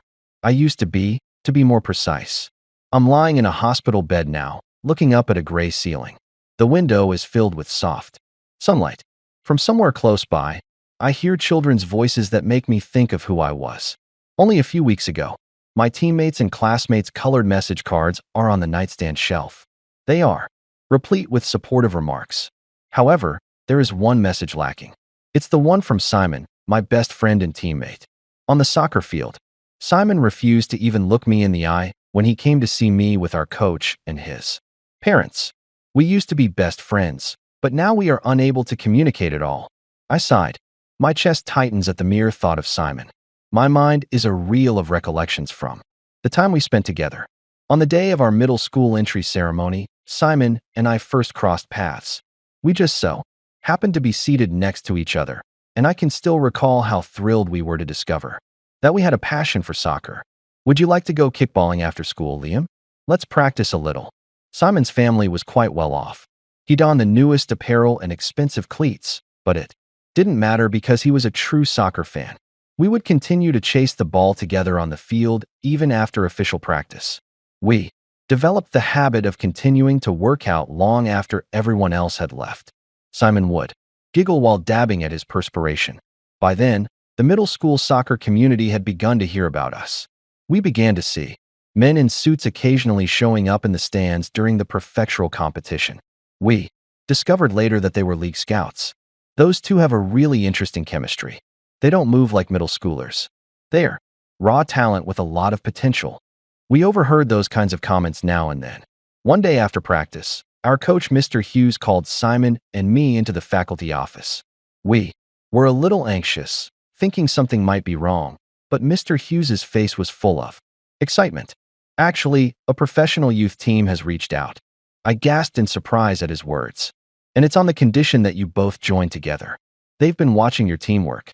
Simon grabbed my arm and shook me. This is amazing. Did you hear that, Liam? Yeah, but what is it? I'm not going if you're not going too. Simon grinned from ear to ear and slapped me on the shoulder. Of course. We're the ultimate duo, remember? The scout from that youth team was supposed to come watch the prefectural tournament next month. Our dream felt like it was finally within reach. All right, let's practice even more. Yeah. On our way back to the field, Simon looked up at the sky and said, Liam, let's become pros. The two of us. Yeah, it's a promise. Back then, I never imagined that we wouldn't be able to keep that promise. Fate was about to tear us apart in the cruelest way. Sir, watch out. On the way to a match venue, I saw an elderly man trip and fall into the street. A large truck was bearing down fast, and without thinking, I ran out. I managed to push him out of the way in time. I was badly injured, but my life wasn't in danger. However, I was left with lasting damage to my left leg, ending my career as a player. I desperately hoped for some kind of good news, but the doctor's words were harsh. He clearly said, a full recovery will be difficult. I'd be able to walk normally again, but with a slight limp. Soccer was no longer an option. Hey, Liam. I can still hear what Simon said when he came to visit me a few days ago. We lost the prefectural tournament. If you'd been there, no. After you were gone, the whole team fell apart. We ended up losing in the semifinals. The next thing he said pierced straight through my heart. Tears welled up in Simon's eyes. His face was a mix of frustration and sorrow. You should have been the one to go to the youth team. Before I could finish, Simon grabbed the front of my hospital gown. Don't mess around. Don't say stuff like that like it's nothing. His face was soaked with tears as he shouted. That match? I was terrible without you. I had no one to pass to. I couldn't score. And no one even approached me afterward. Simon's voice trembled. Why did you do it? Why would you risk everything for someone you didn't even know? What? About our promise?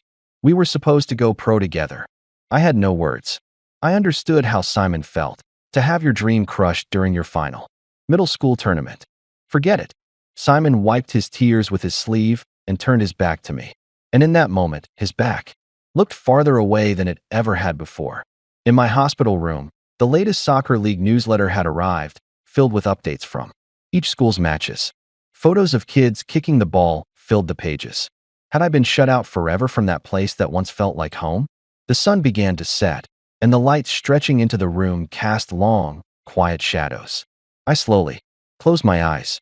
How am I supposed to move forward from here? I still don't have the answer. 6 months had passed since I entered a different high school from Simon. My steps toward the classroom still dragging. My left leg felt heavy somehow. Thanks to rehab, I could live a normal life, but it seemed a full recovery was out of reach. Good morning, Liam. My classmates treated me like anyone else, but that distance and that politeness, it hurt even more.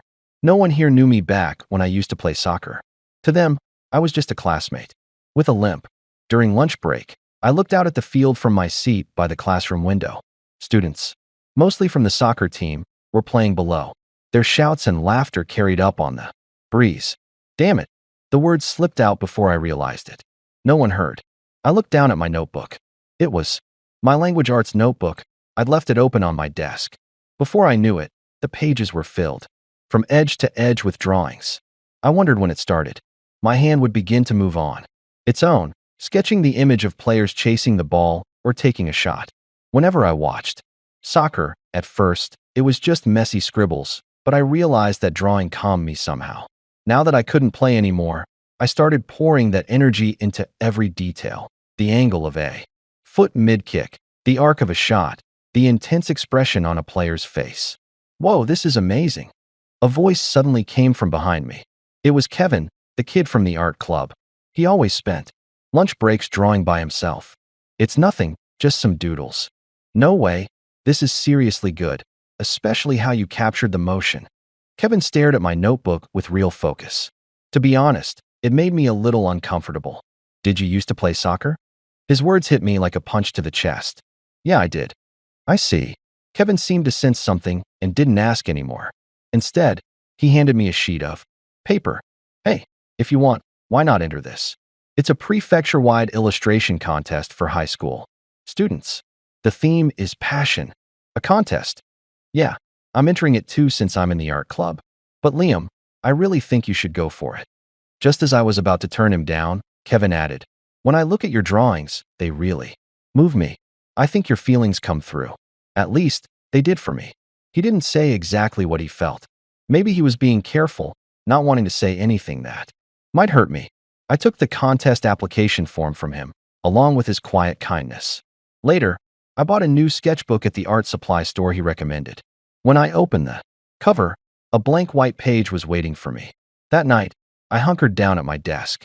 I laid out a large sheet of drawing paper and started sketching furiously. What I drew was the moment just before a shot on goal, the ball slicing through the air, the keeper stretching out desperately, and the crowd holding its breath. But something still felt missing. Something essential. That's right, the promise I made with Simon. I added one more player to the edge of the scene. A teammate in the perfect position, passing the ball, wearing a faint smile that only someone watching closely could notice. First prize, Sports Illustration category, Eternal Partner, by Liam. When they called my name at the awards ceremony, I couldn't believe it. Even professional illustrators were in attendance. One of them stopped in front of my drawing and stared at it for a long time. Have you ever thought about becoming an illustrator? That question, which a few people asked me that day, shifted something inside me. Until then, I had only drawn to ease the pain. But maybe this was a new possibility. Maybe on paper, I could express the love I still had for soccer that I could no longer show on the field. And even better, I could capture the brilliance of each fleeting moment and preserve it forever. That night, I wrote in my journal for the first time in a while. Today, I found a new dream. But this isn't an escape. If anything, it might be a way to express everything I learned from soccer in a different form. I glanced out the window and saw the full moon shining softly. It felt like a new path was beginning to appear before me, bathed in a different light than before, but still, something tugged at my heart. How should I tell Simon? In every one of my drawings, a piece of my memories with him is hidden. Someday, I want to tell him that those days we shared on the field helped shape who I am now. The feeling was a mix of hope and nervousness, just like standing on the field before a big game. This time, I didn't want to give up, no matter what. From that day on, I devoted myself fully to drawing. At first, the word illustrator didn't quite click, and it just felt like a hobby. But I couldn't stop thinking about what Kevin had said. It comes through. Could my drawings really touch someone's heart? I joined the art club and spent every afternoon holed up in the art room. Kevin, in our club advisor, taught me the basics. I devoured art books and learned techniques online. On weekends, I went into the city and sketched scenes from local sports matches. Even if my leg wouldn't move the way I wanted, my hands still could, and this time, I wouldn't quit halfway. By the winter of my second year, I won an Excellence Award in a regional illustration contest, but it still wasn't enough. I wanted to compete on a bigger stage. That's when Kevin came to me, excited. Liam, check this out, he said, holding up a flyer. A national sports illustration competition. The flyer read, the 30th National Sports Illustration Contest. It was hosted by a major design company called Creative Vision. Professional judges would be involved, so this was the real deal. The deadline was set for the summer of my third year. It was just 6 months away.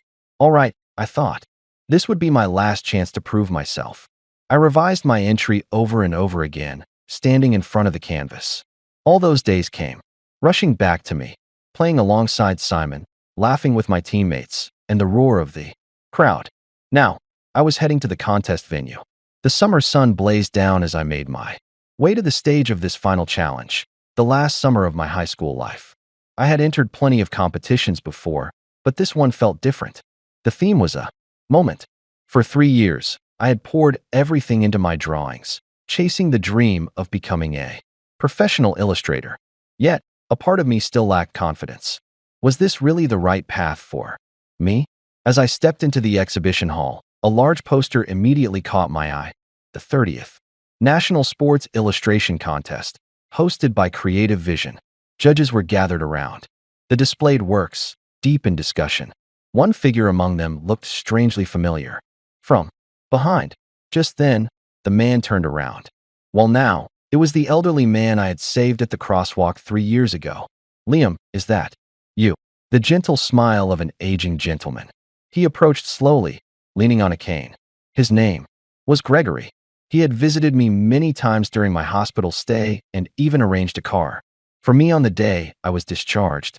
It's been a while, he said. It has, hasn't it? I replied. You look like you've grown even taller. Yeah, 5 centimeters since last year. Oh my. By the way, what brings you here, Gregory? Oh, this contest. My company is the one that organizes it. I blinked in disbelief. Today's contest was hosted by Creative Vision? Wait, Gregory, you're the president of Creative Vision? That's right. I started this contest 30 years ago. My eyes widened in shock. Creative Vision was one of the top design companies in the industry, a name I had long admired. And when I saw your work, I was truly amazed. I never imagined that the boy from that day would create something so extraordinary. Gregory stopped in front of my displayed piece, a moment from a soccer match painted across a large canvas. The final clash in front of the goal. I had poured my own interpretation into, capturing the instant where defense and offense collided, the expression on the player taking the shot, the outstretched fingers reaching for the ball, the goalkeeper's fierce determination, the breathless anticipation of the crowd. Everything felt alive. Liam, what moved me most was the energy. This isn't just a drawing of a soccer scene. You're in this picture. My chest tightened. This angle, this tension, and this excitement. These things can only be drawn by someone who's actually stood on the pitch. You're still out there fighting even now. Yes. Tears spilled down my cheeks. It gave me a sense of relief to know that someone could truly understand the emotions I had poured into my artwork. No matter how hard I tried to hold back, the tears wouldn't stop. How much had I suffered since that day? Feelings I couldn't let go. Regrets I carried. Longing. That wouldn't fade. But little by little, drawing had helped me move forward. Still, a part of me wondered if this was really the right path. Liam, Gregory's voice broke my thoughts. I looked up at him. He was smiling warmly at me. If you're willing, would you like to work at our company? The sudden offer made my tears vanish in an instant. But I'm still just a high school student, I said. That's all right. We have a recruitment program for high school graduates. I didn't know how to respond. Gregory shook his head gently. Please don't misunderstand. I'm not offering you a job because you saved my life, he said. He pointed slowly to my painting. Look at this piece. The energy in your drawing. It's something only someone who's truly been there could capture. It has the power to move people. That's a rare talent. His words sank deep into my heart. You're still standing on the pitch, Liam. Only the way you express yourself has changed. And in fact, it's precisely because of what you went through that you're able to create such powerful artwork. Everything you fought for up until now was not in vain. And I believe that if you continued to fight in your own way, our company could be the stage where you do it. Yes, thank you. Thank you so much, I said. I had taken one step closer to my dream. My efforts had finally been rewarded. This time, I didn't have to give up. As I bowed deeply, Gregory gently petted my shoulder. Oh, and congratulations. Your piece won the grand prize. Those words would go on to change my life forever. Starting in April, I began a training program at Creative Vision. At first, I was filled with anxiety.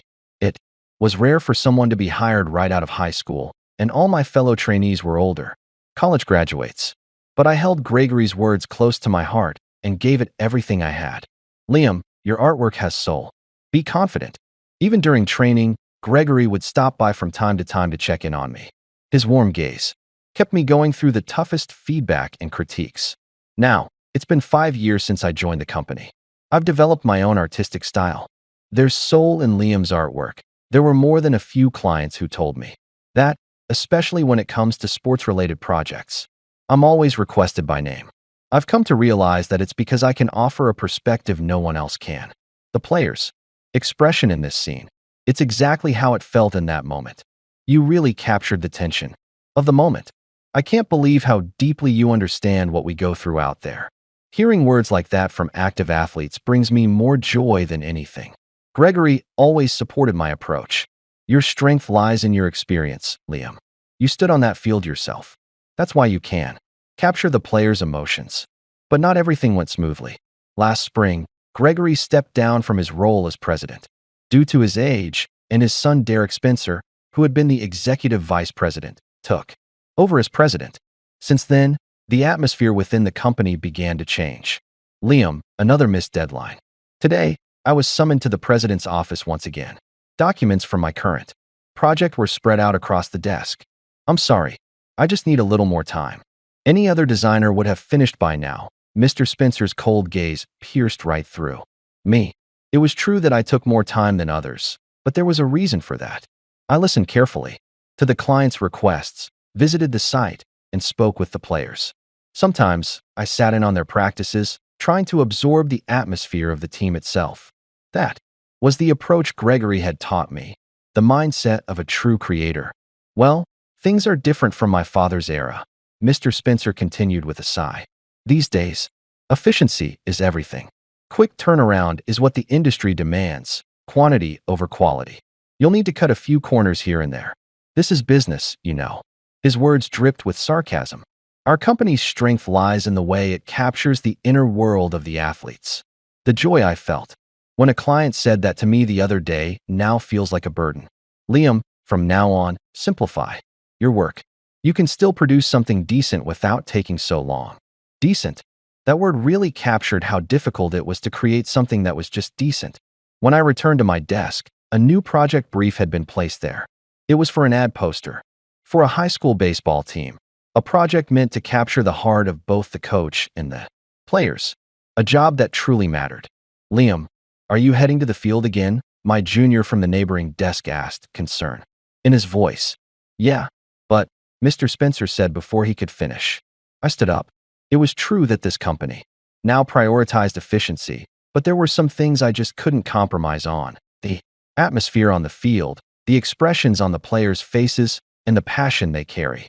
Without capturing those, I couldn't possibly create something real. Mr. Spencer didn't like the way I walked, dragging my foot. I knew that, but it's precisely because of this leg that I can see the world the way I do. As long as it moves, I want to keep using it to the fullest of my ability. I remembered Gregory's words. You're still standing on the pitch. That's right. I won't run away. Not this time. Stephen, I'm heading out to the school. All right. Be careful, but the deadline. I'll meet it. I promise. Just like I once chased the ball, now all I chase is meaning, even if no one else understands it. This is my way. Rocking gently in the train, I opened my sketchbook. What kind of expressions would I capture? From the players I'd meet today? What kind of emotions would I be able to carve into the page? Images swirled in my mind. When I returned from covering the high school baseball team, I was summoned again by Mr. Spencer. Ah, Liam. Good work. More field research, was it?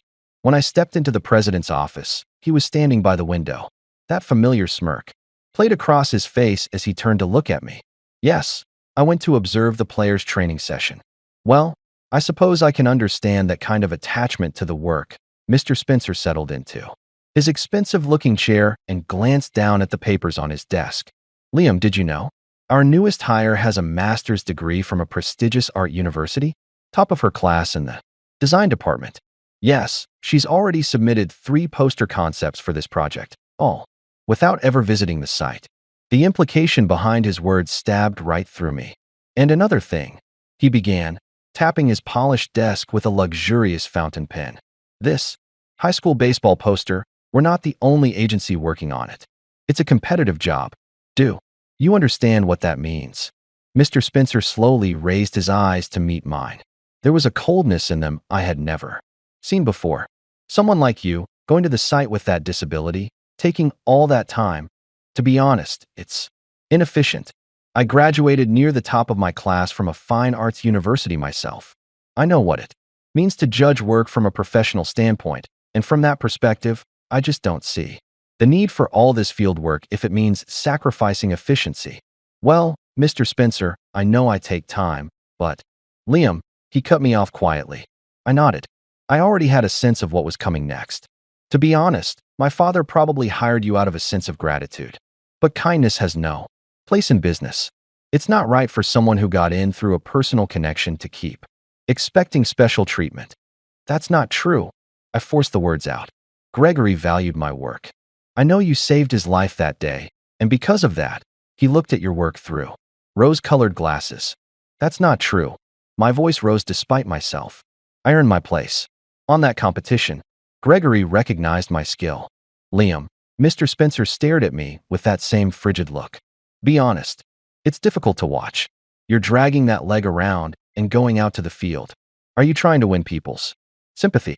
My fists trembled.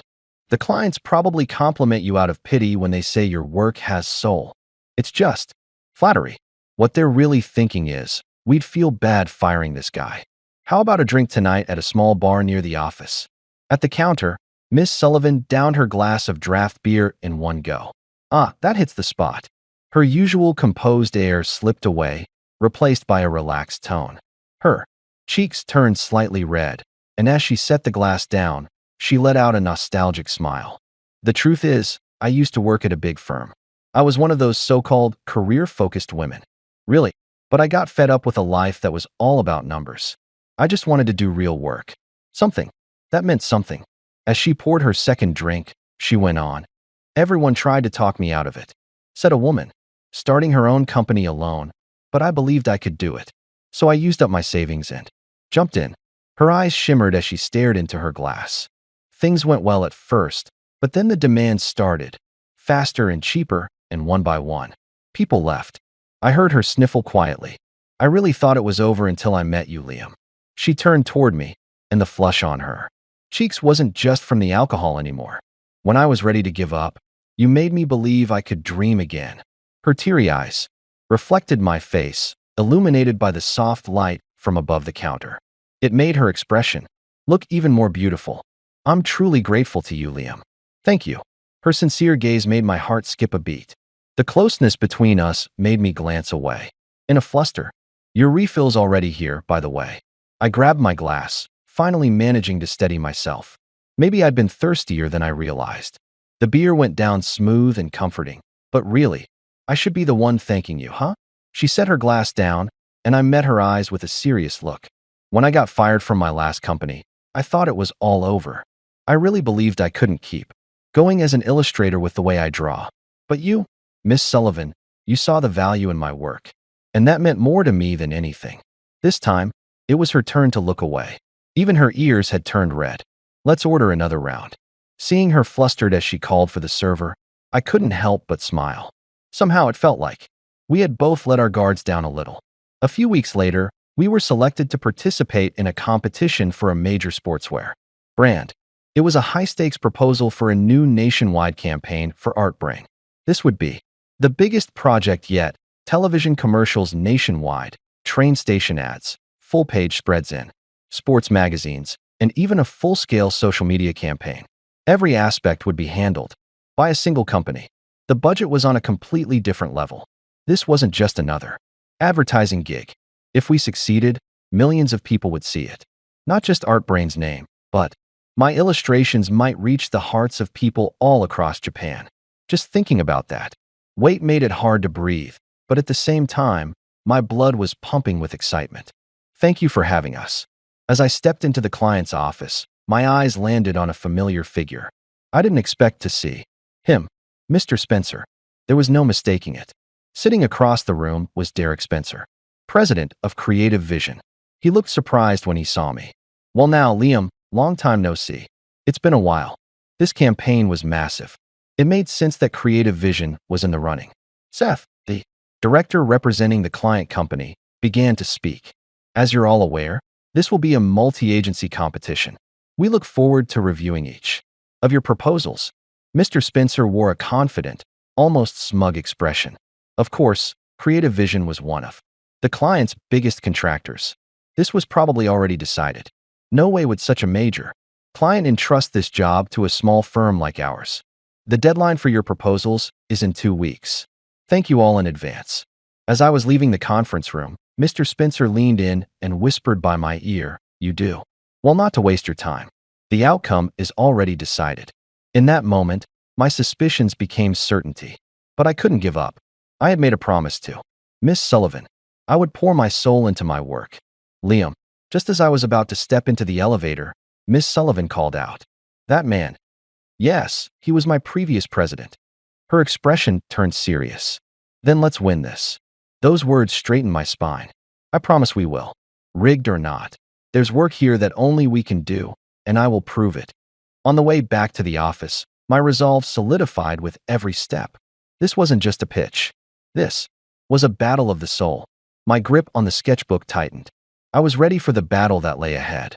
The very next day, I headed out for the first client meeting. The project contact was the company's head of sales and marketing. But the moment I opened the meeting room door, I froze. Sitting there was Simon. He was my former best friend and the ace striker from our middle school soccer team.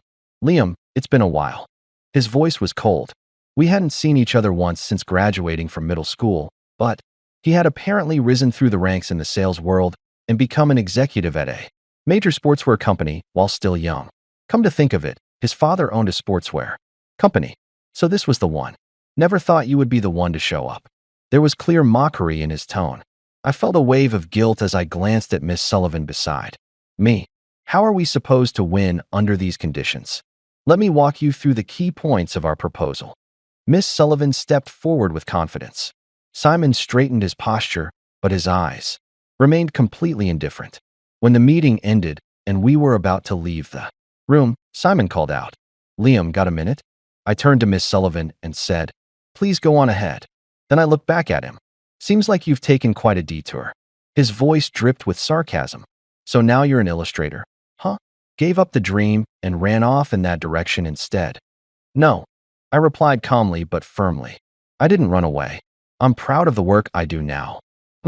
Easy to say, but in the end, actions are what matter. His eyes narrowed sharply. Because of you, our dream was crushed.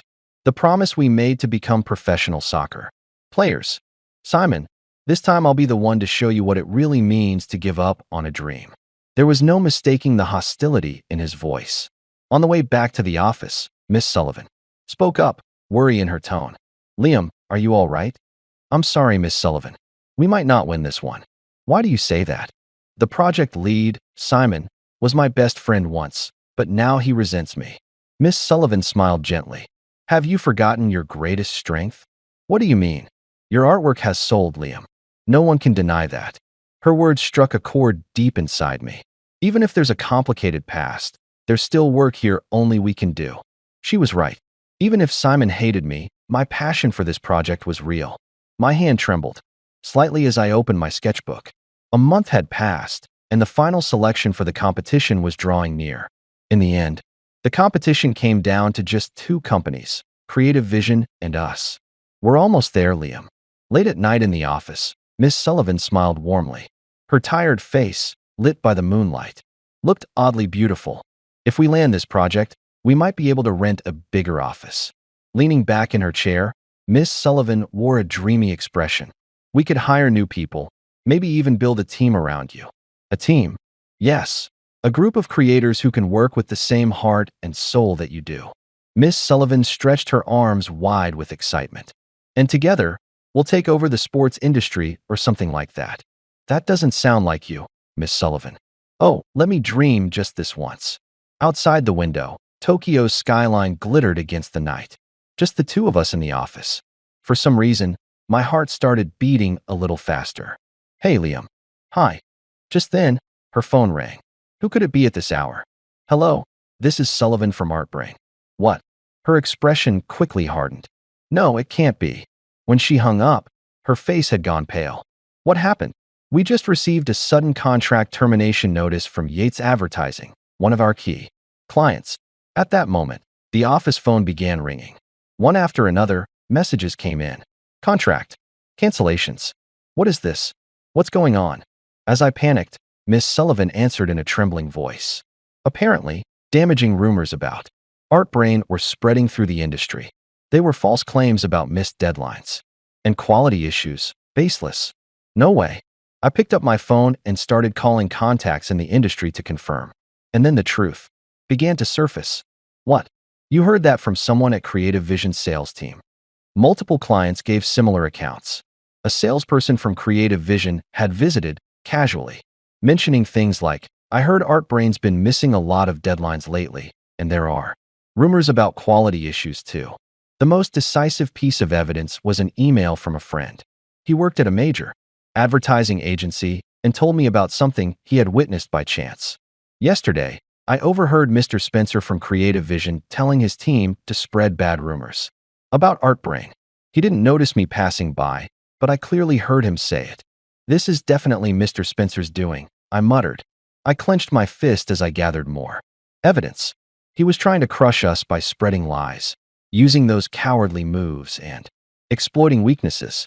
I couldn't forgive it. But with the first move already made against us, there was nothing we could do. So we just kept losing contracts, one after another. The next morning brought the worst news yet. There was an email from Simon's company. We regret to inform you that we have decided to withdraw your company from consideration for the upcoming brand campaign project. No. Miss Sullivan let out something between a gasp and a cry. The next morning, in the conference room, Miss Sullivan stood frozen in disbelief. This is too much, her voice trembled. Everything she had worked so hard to build was collapsing in an instant. She seemed at a loss for words, unable to process the reality. Miss Sullivan, maybe we should take a short break. I reached for the TV remote in the conference room. I was hoping, if nothing else, to take her mind off things. The screen turned on, and a financial news program began. And now, we interrupt with breaking news. A sudden press conference has been announced by Simon, director of the major sportswear company Doyle & Company. As many of you know, Doyle & Company is a sponsor of the upcoming All-Japan Soccer Tournament. What? Miss Sullivan gasped. The screen showed Simon, dressed in a suit. It was a face from the past. Today, I have a very important announcement, Simon's voice echoed through the room.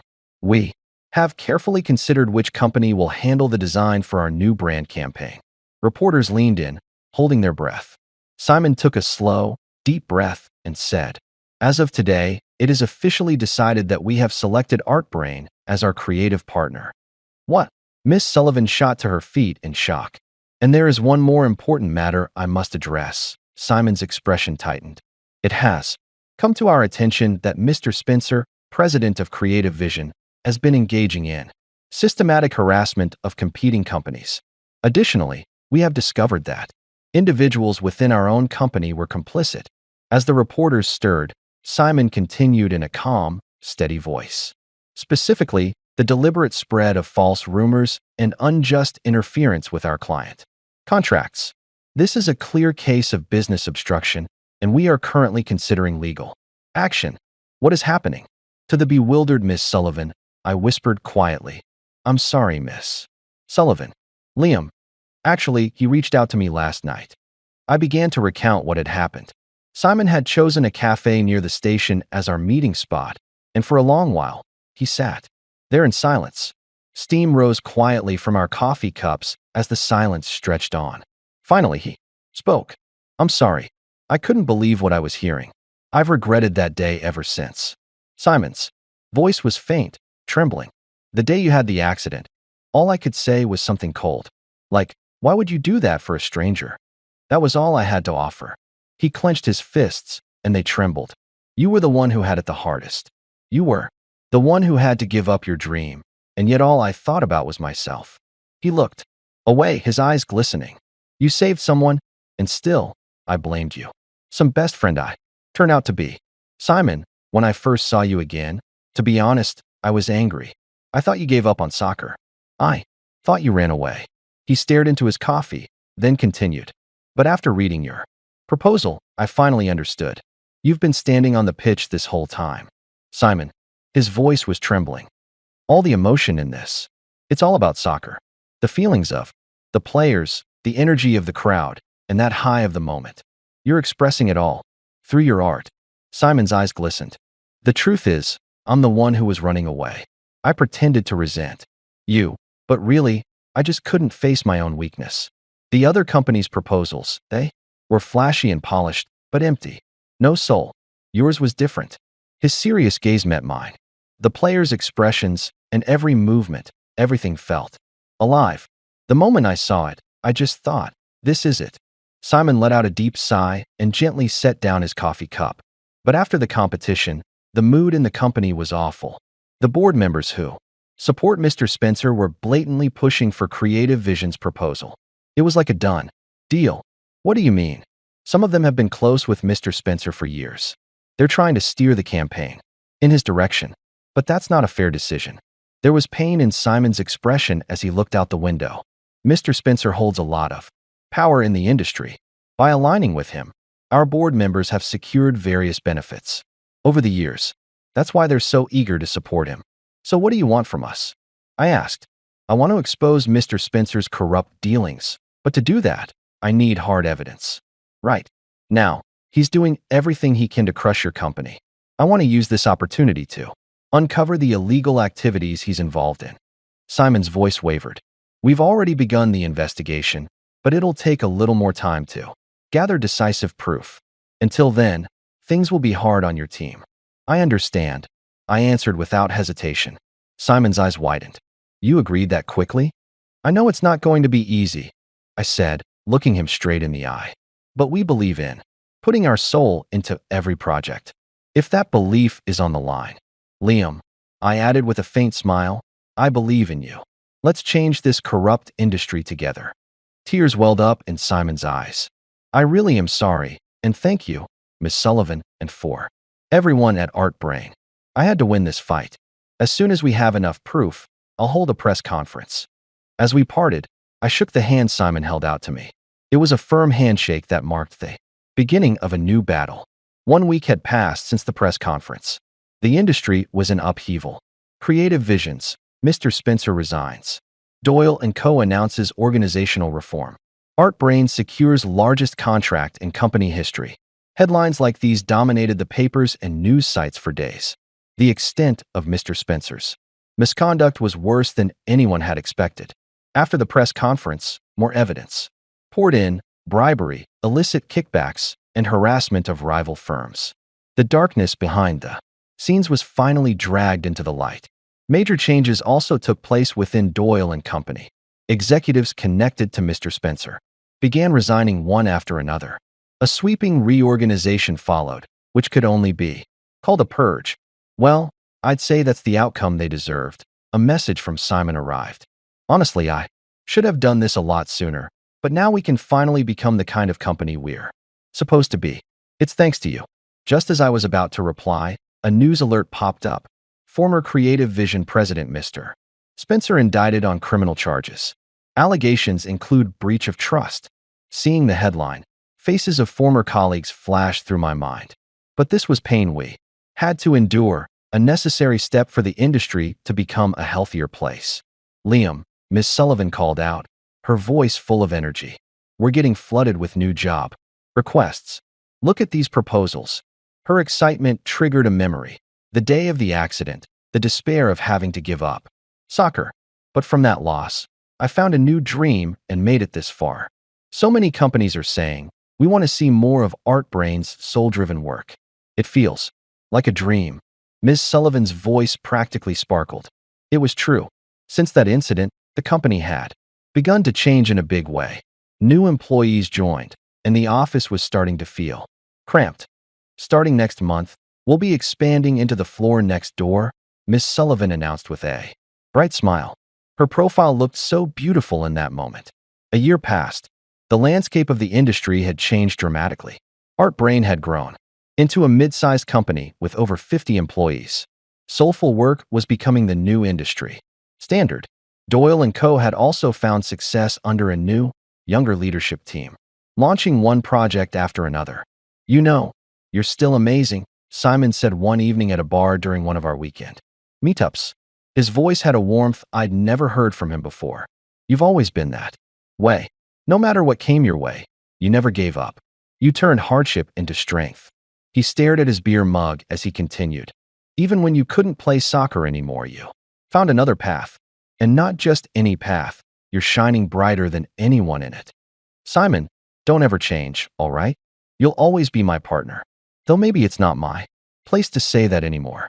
His words made my chest tighten with emotion. Those days chasing the ball together in middle school now felt like a lifetime ago. Now, we were chasing dreams in different ways as allies. Once again, you kidding? Of course, I'll keep going. Let's stick together. Since then, we started going to stadiums together on our days off. Sitting in the stands and gazing out at the pitch where we once stood, we talked passionately about the game. I really want to capture that player's movement. With your talent, you could nail that moment of intensity perfectly. Sitting side by side in the stadium seats, I talked with my old friend, sharing dreams once again. It felt just like it used to. You know, Simon downed his beer and grinned. What's going on with you and Miss Sullivan? Huh, something's different about the two of you. What? Nothing's going on, I replied nervously. Don't lie. You're wearing a ring on your right hand, aren't you? I instinctively clenched my right hand. Simon's eyes were as sharp as ever. No way. Since when? Well, it's still a secret for now. You seriously kept that from your best friend? I just couldn't find the right timing. You haven't changed. Still awkward as ever. Simon laughed, a nostalgic grin on his face. But hey, congrats. Miss Sullivan's a great person. Thanks. And let me guess, you probably proposed in that same clumsy way, huh? Shut up. The sound of our laughter echoed through the stadium. Maybe this was a new kind of happiness. In life, there's no real ending. Every setback can be the start of something new. What matters is never giving up. And also what matters is to keep walking straight down the path you believe in. There will be times when things don't go your way, but maybe that's okay. In fact, each one of those moments might just be the key to unlocking a new possibility.